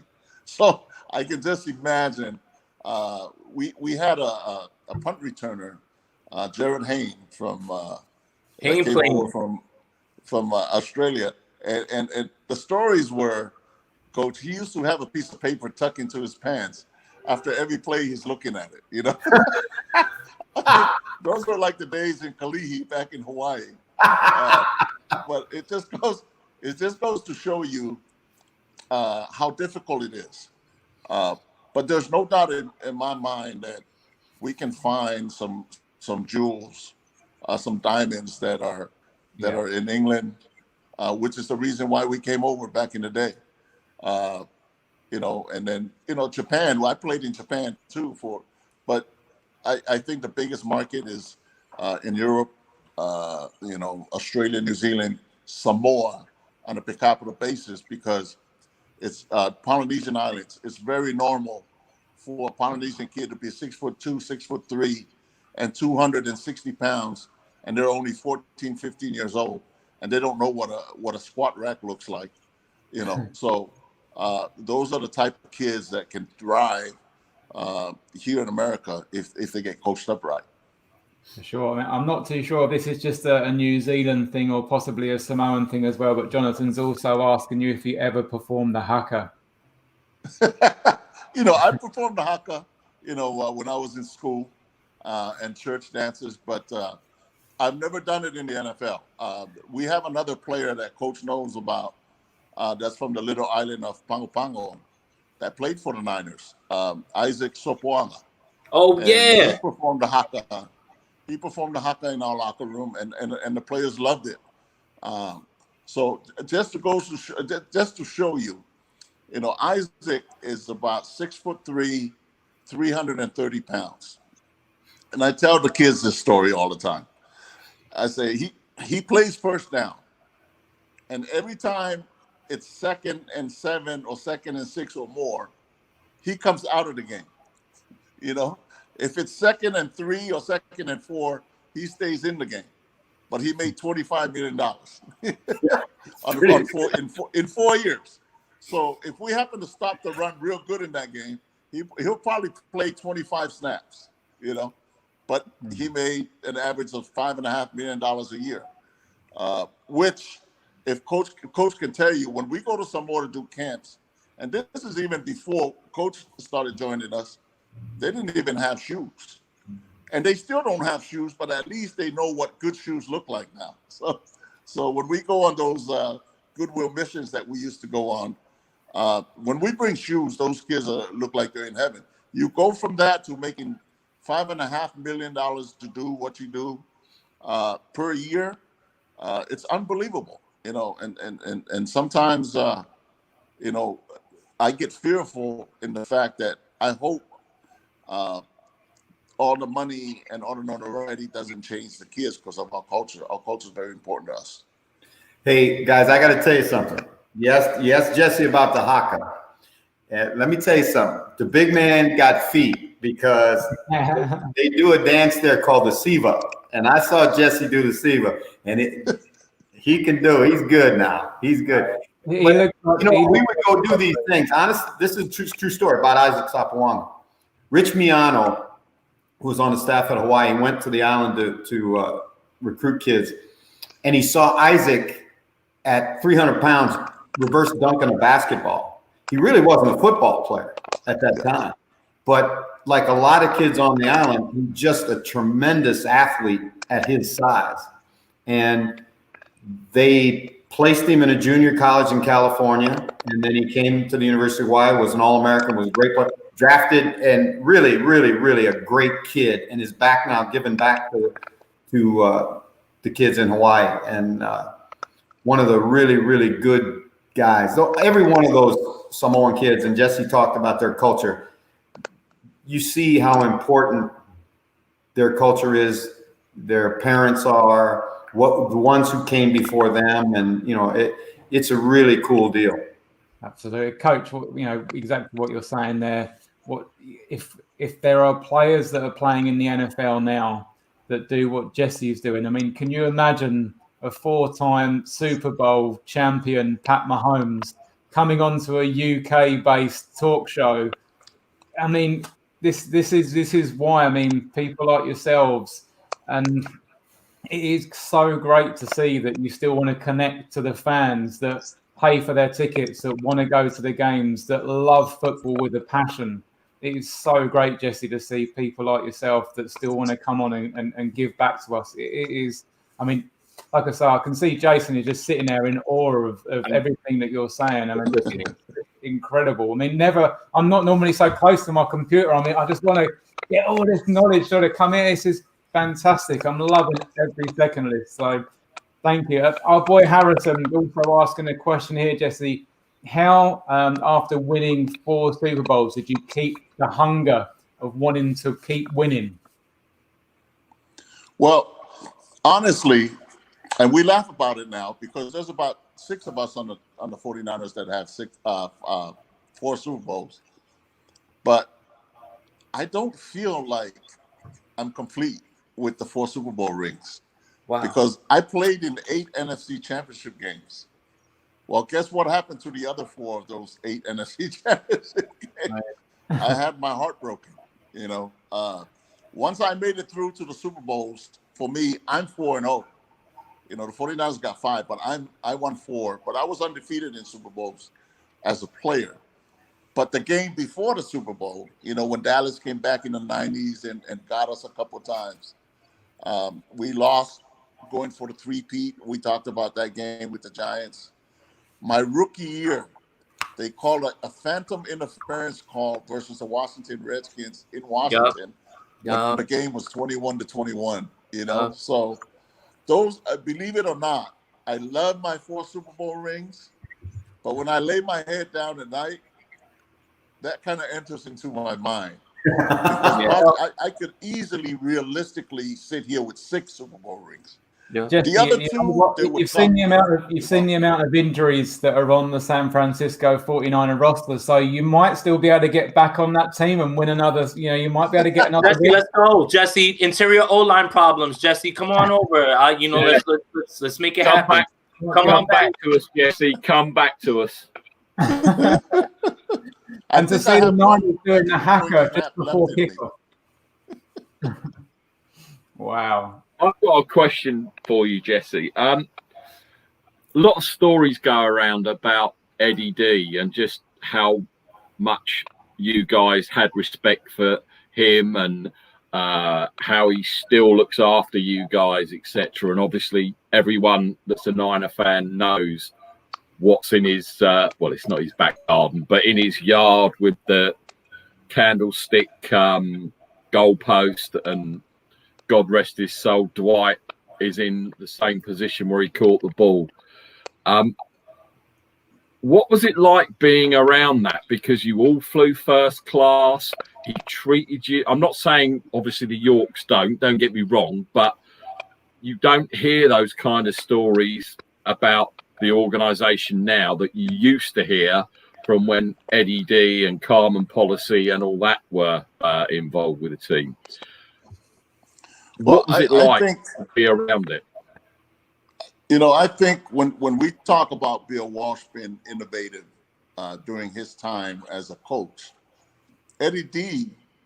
Bartlow was innovative in his time as an owner. He was the first to do certain things that other owners didn't do. Like we were the first to travel charter on wide body planes, meaning 2-aisle planes, where each player has his own row. All the coaches would be in first class. And here's this big plane, and it's just us back there. And the way we were fed, the hotels we stayed at. When we traveled back east to play the games on Sunday, we would travel on Friday. You know, coach can tell you most pro teams travel on Saturday because, you know, they want to save money. Today, you know, most teams, because of the money being made, treat their teams like Eddie did back in the day. But here's the one thing though that I got to tell you from the player's perspective. Eddie treated us first class, no doubt. But at the same time, the standard was to win. You know, so for us as players, there was a lot of pressure. You know, we were one of the few teams that qualified for the same either Super Bowl or bust. It's great and it's fun looking at it from the outside. But for us with the Niners, you know, we win less than 10 games which I've never done in my 15 years. The worst record I ever had was 10-6. Wow. But we shoot for 10 games to at least live up to that standard. Wow. Is it easy to get up every morning and know you must win the game because you're the 49ers? No, it wasn't easy. It wasn't easy. There were players that I came into the league with that already looked forward to going home for Christmas every year because that was their mentality. Our mentality was Super Bowl or bust. But we were treated first class by Eddie. But let me tell you something. If we didn't live up to the task, I'm sure you heard stories of Coke machines being broken in that locker room. But that's the expectation that Eddie had of us. Now, we had fun, and when we look back on it with fond memories, but was it easy at the time? No, because you got to get your engine revved up. We call it the 49er standard, and that was the 49er standard. I think if you look at that fumble by Roger Craig as we were going for the three-peat, you got to understand that in all 3 of those years, we had 5 preseason games because we traveled to Germany, we traveled to London. First, we traveled to Japan. If you look at it in a period of 3 years, that's an average of 24 games a year. So in 3 years, you're looking at 72 games. Now, physically, we work out hard in the off season, but we're human beings. We felt like we were running on fumes. So it's not easy to go for a three-peat, but we tried it.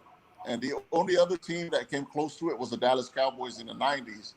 And guess who put a stop to it? We did. So we knew it was a hard thing to do physically. So, but that's what was expected of us playing for Eddie. It just shows what you're saying here, sir, is the fact that you've got to be a team to win Super Bowls. You can't be individuals. You've got to all come together. You've got to be a family, and you've got to come out every week and perform. And these stories that you're telling us now are just absolutely great to hear. It really is. Just Nick, Jace, you must be loving every minute of this right now. Jesse, I honestly, I think everything that you're saying right now, like, being able to get to the Super Bowl, I really just look, not to open up an old wound, right? But the 49ers obviously didn't get it done last year, right? But I really dislike the narrative right after of, oh, you'll just get right back. No, I really don't think anybody really understands how hard it is to get there once, let alone 2 times, 3 times. The Patriots have all these rings, and had they ever they won what? They won back-to-back 1 time? Right? So it was almost every other year that they're in it, right? So I really dislike that people say, oh, well, the Chiefs are automatically a lock. Do you understand how much has to go right for you to make the Super Bowl? Do you understand how much, you have to, it's not as easy as all that. Even the Bills taking 4 in a row, I can go out on a limb right now and say, we'll never see that ever again. Whether they won or lost is a different thing, but you'll never see a team get there 4 times in a row, ever. I can say that the parity in the league is too close, and teams continue to evolve, and it's just it's remarkable to think that a team could do these things so many years in a row, and it just speaks to how that organization was geared and what the goal was and how everybody bought in. And I just don't think that you're going to see that level. And this isn't me being a 49ers homer. It's just hard to do those things in the NFL for any team. So whether it's the Chiefs now or whether whoever it is you think, getting to the Super Bowl year after year is the hardest thing to do, let alone win it. Well, that's a great point. And the difficult part is fans have social media now, Yeah. so we hear their opinion, Coach right. can tell you back in the day when I was playing, there were 3 national TV channels. ESPN was just coming into a picture to make it 4, but you read the newspaper. Every city has a newspaper in the morning and at night. And that's the only access you have of anybody sharing an opinion. So we were able to protect ourselves from that type of, like you talk about. Right now, the 49er fans are saying, this is a revenge tour. Revenge for what? This is a different year. You need to focus on one day at a time. Understand that we don't have training camp this year. You have Zoom calls during the off season. Everybody's adjusting to it. We better find the best way for us to come out of this thing as the best team to handle it, because I think the best team that's going to handle this adjustment is the one that's going to win it. Of course, with the talent of Patrick Mahomes and Jackson from Baltimore, they're two of the teams that are going to be favorites. That was, when we played our first game and I looked at the schedule and I saw Arizona, I'm like, oh my God, this is going to be a tough first game, because it's an adjustment for everybody. No training camp, no preseason, no fans. So really, nobody has home field advantage anymore this year, unless there's a few teams that let in 15,000 fans. I don't know what difference that makes as far as hearing the snap count from a road team, but I knew our first game against Arizona was going to be a tough draw, because if you remember correctly, both games against Arizona last year to the last second came down to the end. Yep. So, but the great thing about it is we had our chances to win that game. Yep. We didn't make a 4th and a half a yard from the half yard, and I thought Jimmy missed that throw to Bourne at the end of the game. Was just a little underthrown, but and then we came back last week and played well against a team that probably was on the bottom of the NFL, one of the bottom 5. But we're a hospital ward. You saw how many injuries we had from last week. But the thing that I like about Kyle Shanahan is he's not making any excuses. He's talking about John and I built depth on this team, and this is the reason why. So I kind of like that attitude going in, because whether you're in trouble physically, you're undermanned or not, you still got to show up to play the game. Yep. And even during the days when we were the dominant team, there were times where we were undermanned.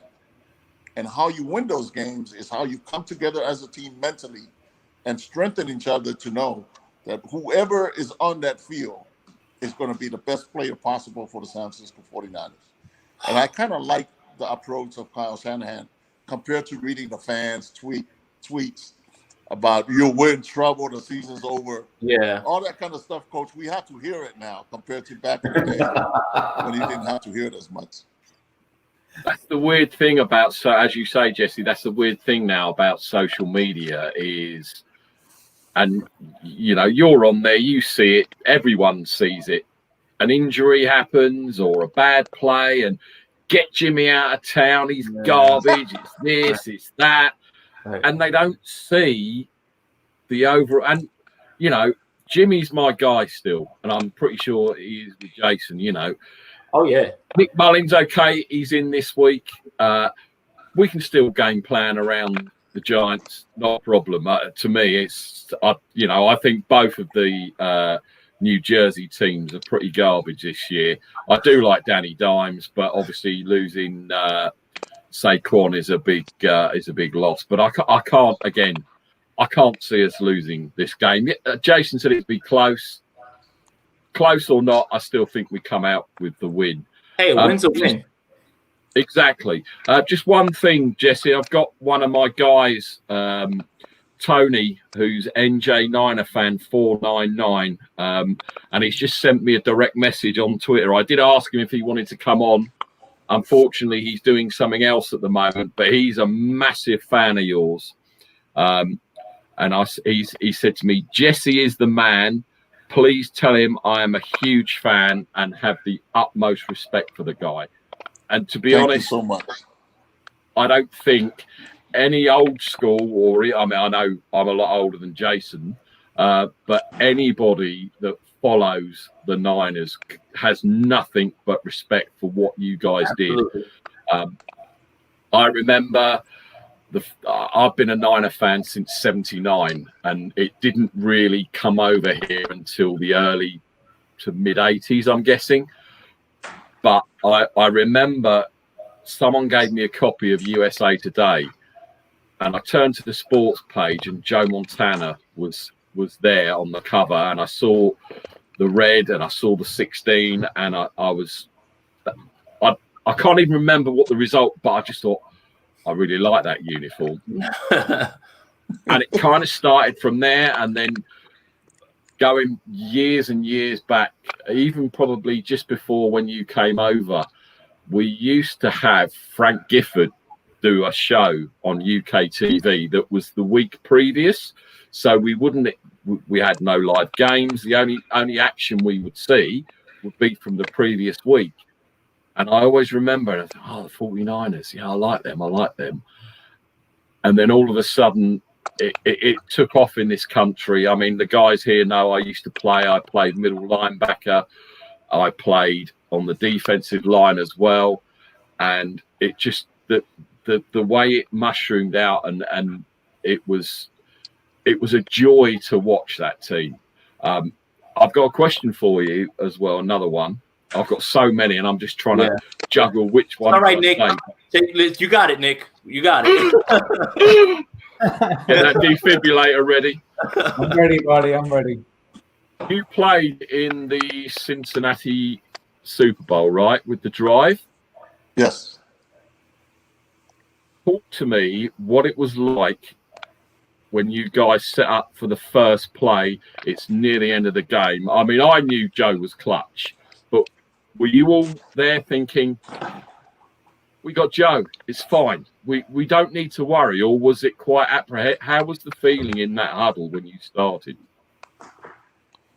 Well, that's a great question, because we fell behind with about a little over 2 minutes. I think 2 minutes and 23 seconds left, and then they kicked the ball off, and our guy bubbled the kickoff return and ended up on the 7-yard line. So now we got 93 yards to go, and we ran one play,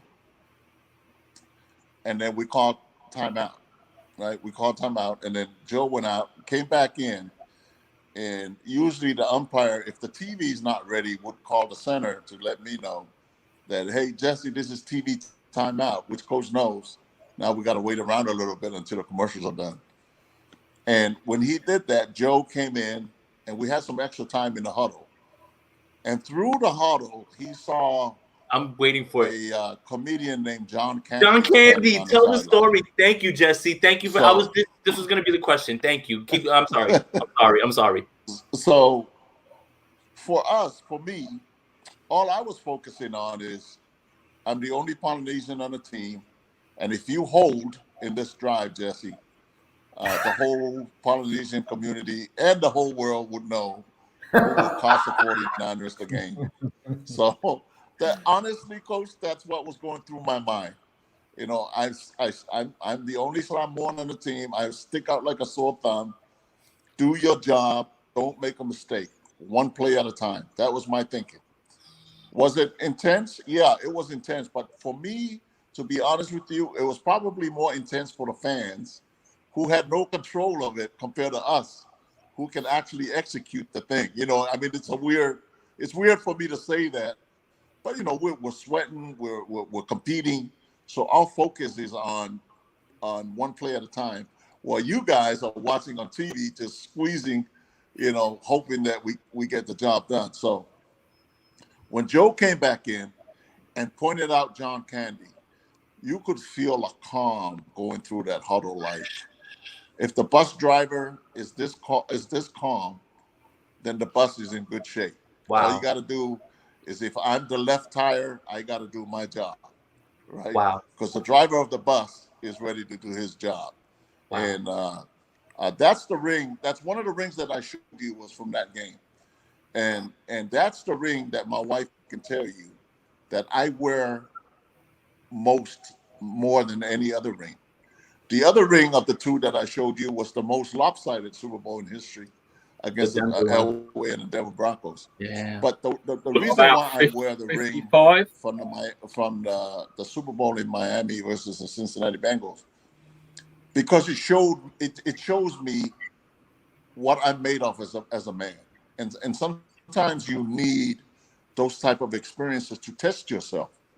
And for me, when I look at that ring, that's the ring I'm most proud of. I love all my rings, but that's the ring that obviously that's the game that a lot of people talk about more than any other game. You know, the game against Elway, 49er fans, yeah, we killed you. We got you. You know, game was over at halftime. Well, that's easy to talk about.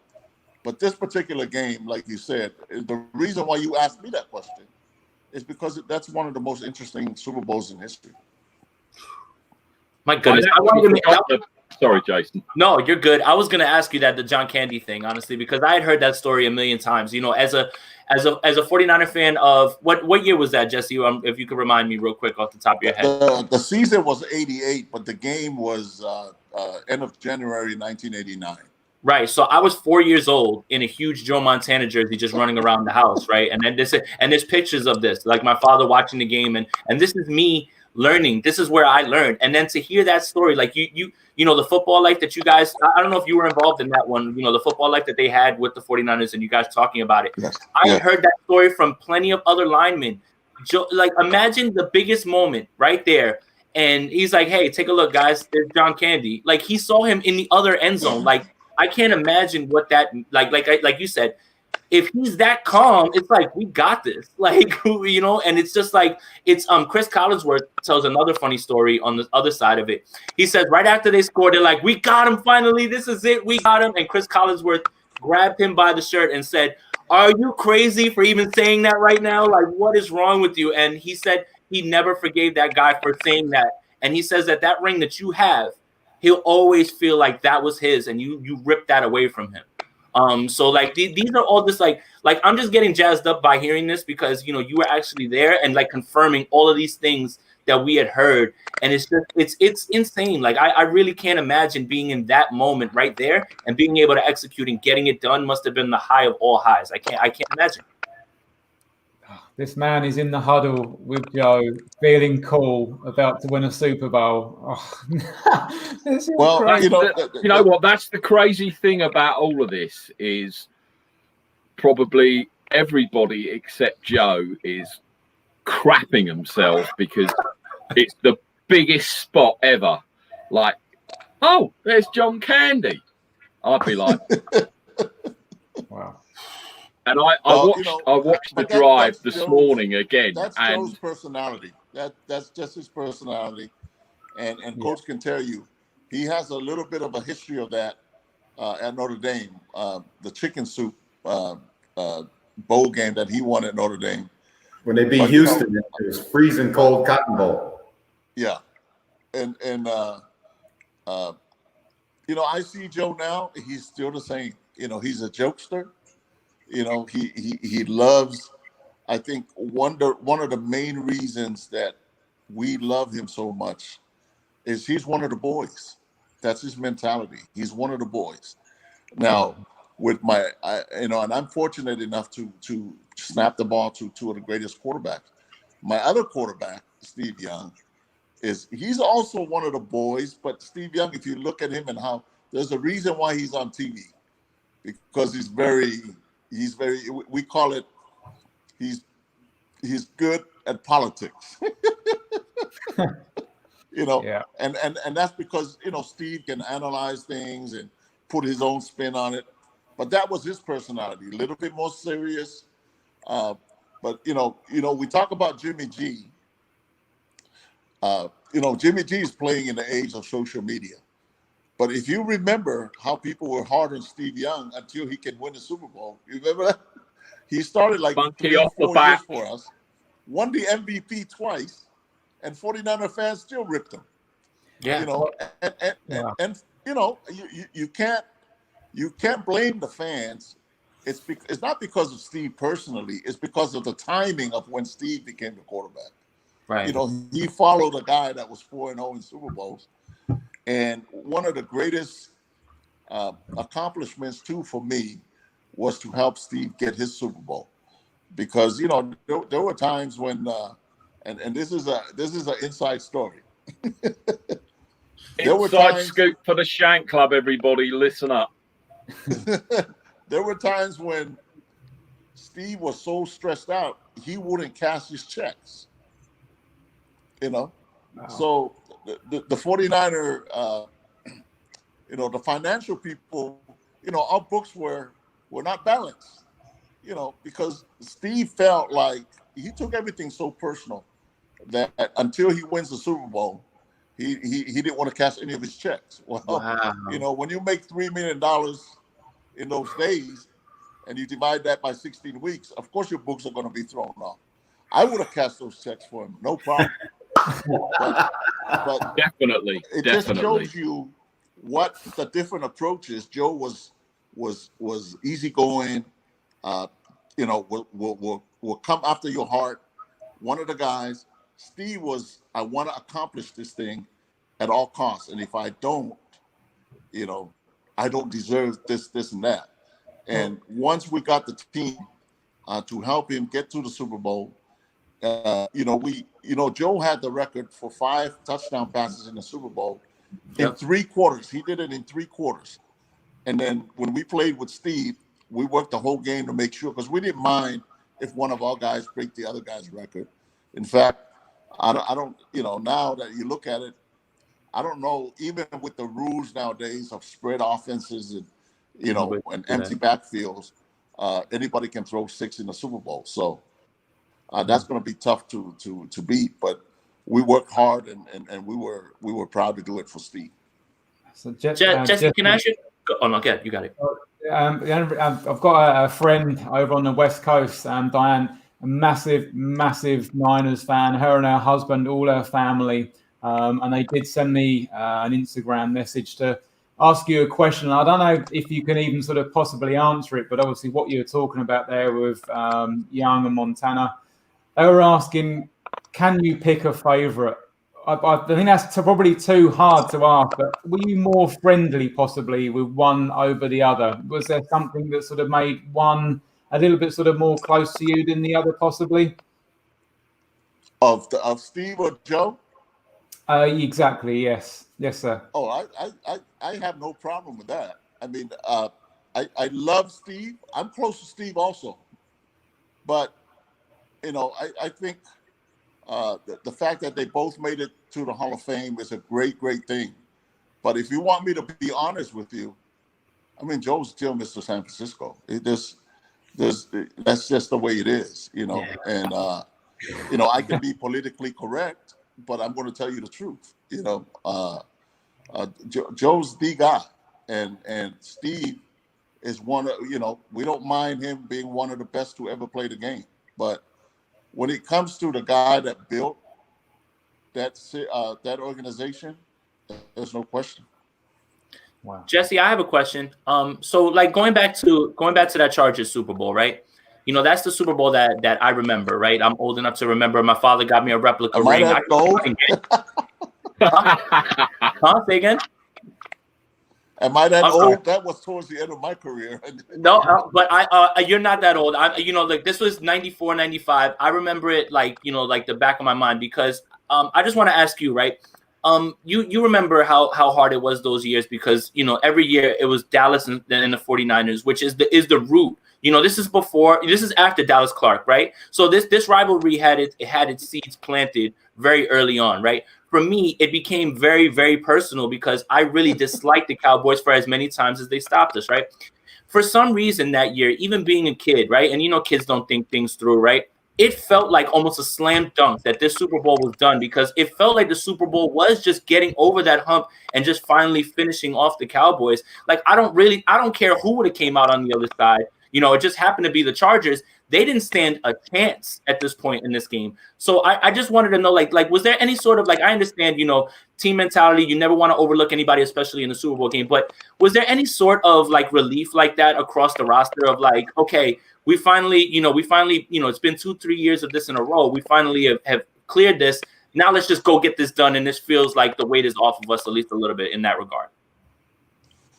Well, you guys are asking some great questions. Here's the thing. The real Super Bowl was the Dallas 49ers. Right. That's what I figured. Right. right. Like, I know you guys probably got on the plane like, we got this. Well, we're not going to say that. No, of course not. Probably inside my heart, I felt that, but you still got to finish the job. But I think the special thing of the 49er Dallas rivalry, if you talk about the Dwight Clark catch, right? Well, that was the start of the 49er dynasty. that was the end of the Cowboys for the 80s. They never came back in the 80s. They kind of disappeared in the 80s. And a lot of people blame that game for the Dallas going down the hill, you know. And then, of course, the 49ers won 4 in the 80s. So, and then Dallas came back in the 90s when Jimmy Johnson traded Herschel Walker to Minnesota. He was able to draft, you know, Aikman, Emmett Smith, Moose Johnson, and that class. Irvin was already there when Jimmy got there. So I think the beauty, and Coach can tell you this, you can never predict anything in sports. It's impossible. But I think there was a 4-year stretch when before the season even started, everybody knew that the Super Bowl winner was going to be either the Cowboys or the 49ers. Yeah. And it came true. I mean, that is a very, very difficult thing to do. Yeah. And a couple of those games is the reason why I made my statement earlier that I lay at night and I think about the two that I could have. I'm sorry. One was against Dallas. I'm sorry. I didn't mean to bring that up. But, you know. Jesse, how cool was it? You talk about that San Diego Super Bowl game to have Junior on one sideline and you on the other. Two Samoan guys. Well, it was really cool because when I came in the league, Coach, we had like 5 Samoans in the NFL. You know, I think we got close to 60 something. And Polynesian as a whole, we're close to 100 this year. So back then, when I came in the league, and once in a while you see a roster with a Samoan on it, you look forward to playing that team so you can say hi to your brother after the game. You know, and then we ended up playing. You know, in Junior Seau, I was one of the very best. Certainly the most popular player on their team. I took it as a challenge. You know, I couldn't afford to lose that game because I knew the consequences of the talk after during the off season. So, but it was cool. But here's the thing: it really showed to us how the game, even how we handled the media, how the pregame. It kind of showed us before the game that was their first time in the game. Yeah. And we took full advantage of that experience. Thank you so much, Jesse. It's so good to see you again, and hope to see you again real soon, man. My best to your family. Much love, Coach. You know, I always got a lot of love for you, my brother. Thank you. See you soon, Coach. So, Jesse, so many questions. I know. I don't want to like, you know, I'm trying to keep it together, Jesse. I really am. Like, I'm trying to just be like. Jason, go on. I'm sure your old man must have a question, or you've got another one, because I'm trawling through and I'm trying to. No. So I think what my dad, you know, would want to hear is like, okay, so you joined a team that's already won a Super Bowl, right, in '81, and you joined a team that every year you know is going to be a contender, right?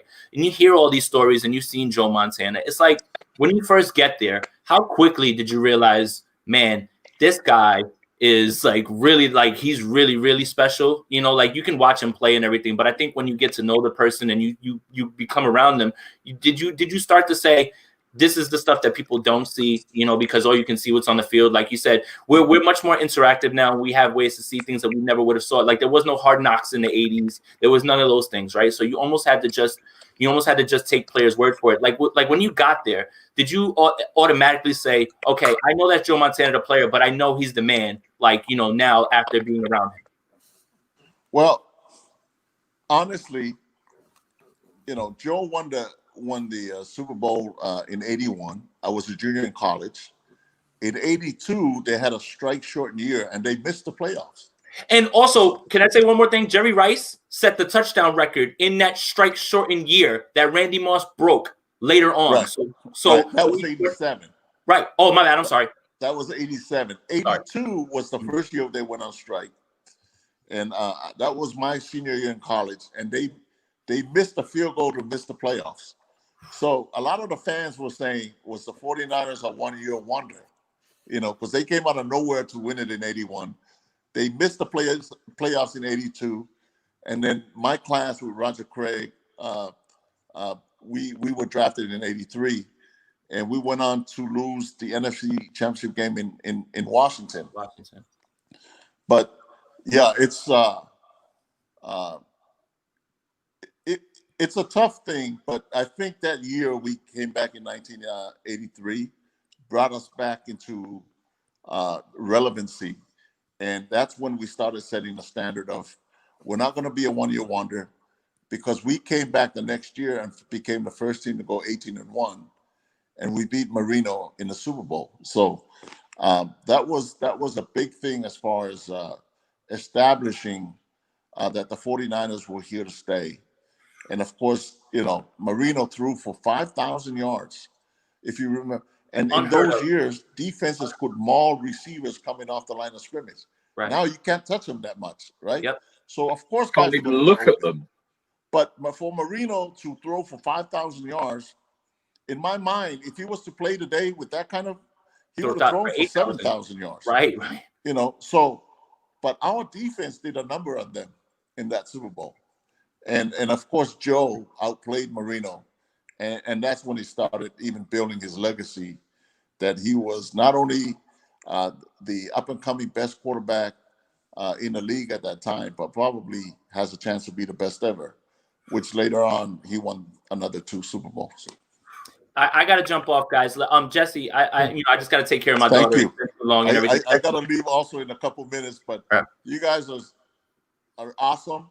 I'm so proud that the game has grown in the UK, because I feel like I love my experience coming there, playing at Wembley Stadium, and this is so awesome, guys. Thank you. Jesse, I'm truly honoured. Like I said, the fact that you've taken time out to come and join us guys over in the UK, it is an absolute privilege, and I'm just, wowed by what you've done today. Thank you so much, sir. Thank you, Jesse. This means a lot. And here's the thing, later on down the line, when like game 11 or 12, if you guys want to discuss, see where we're at, feel free to do so.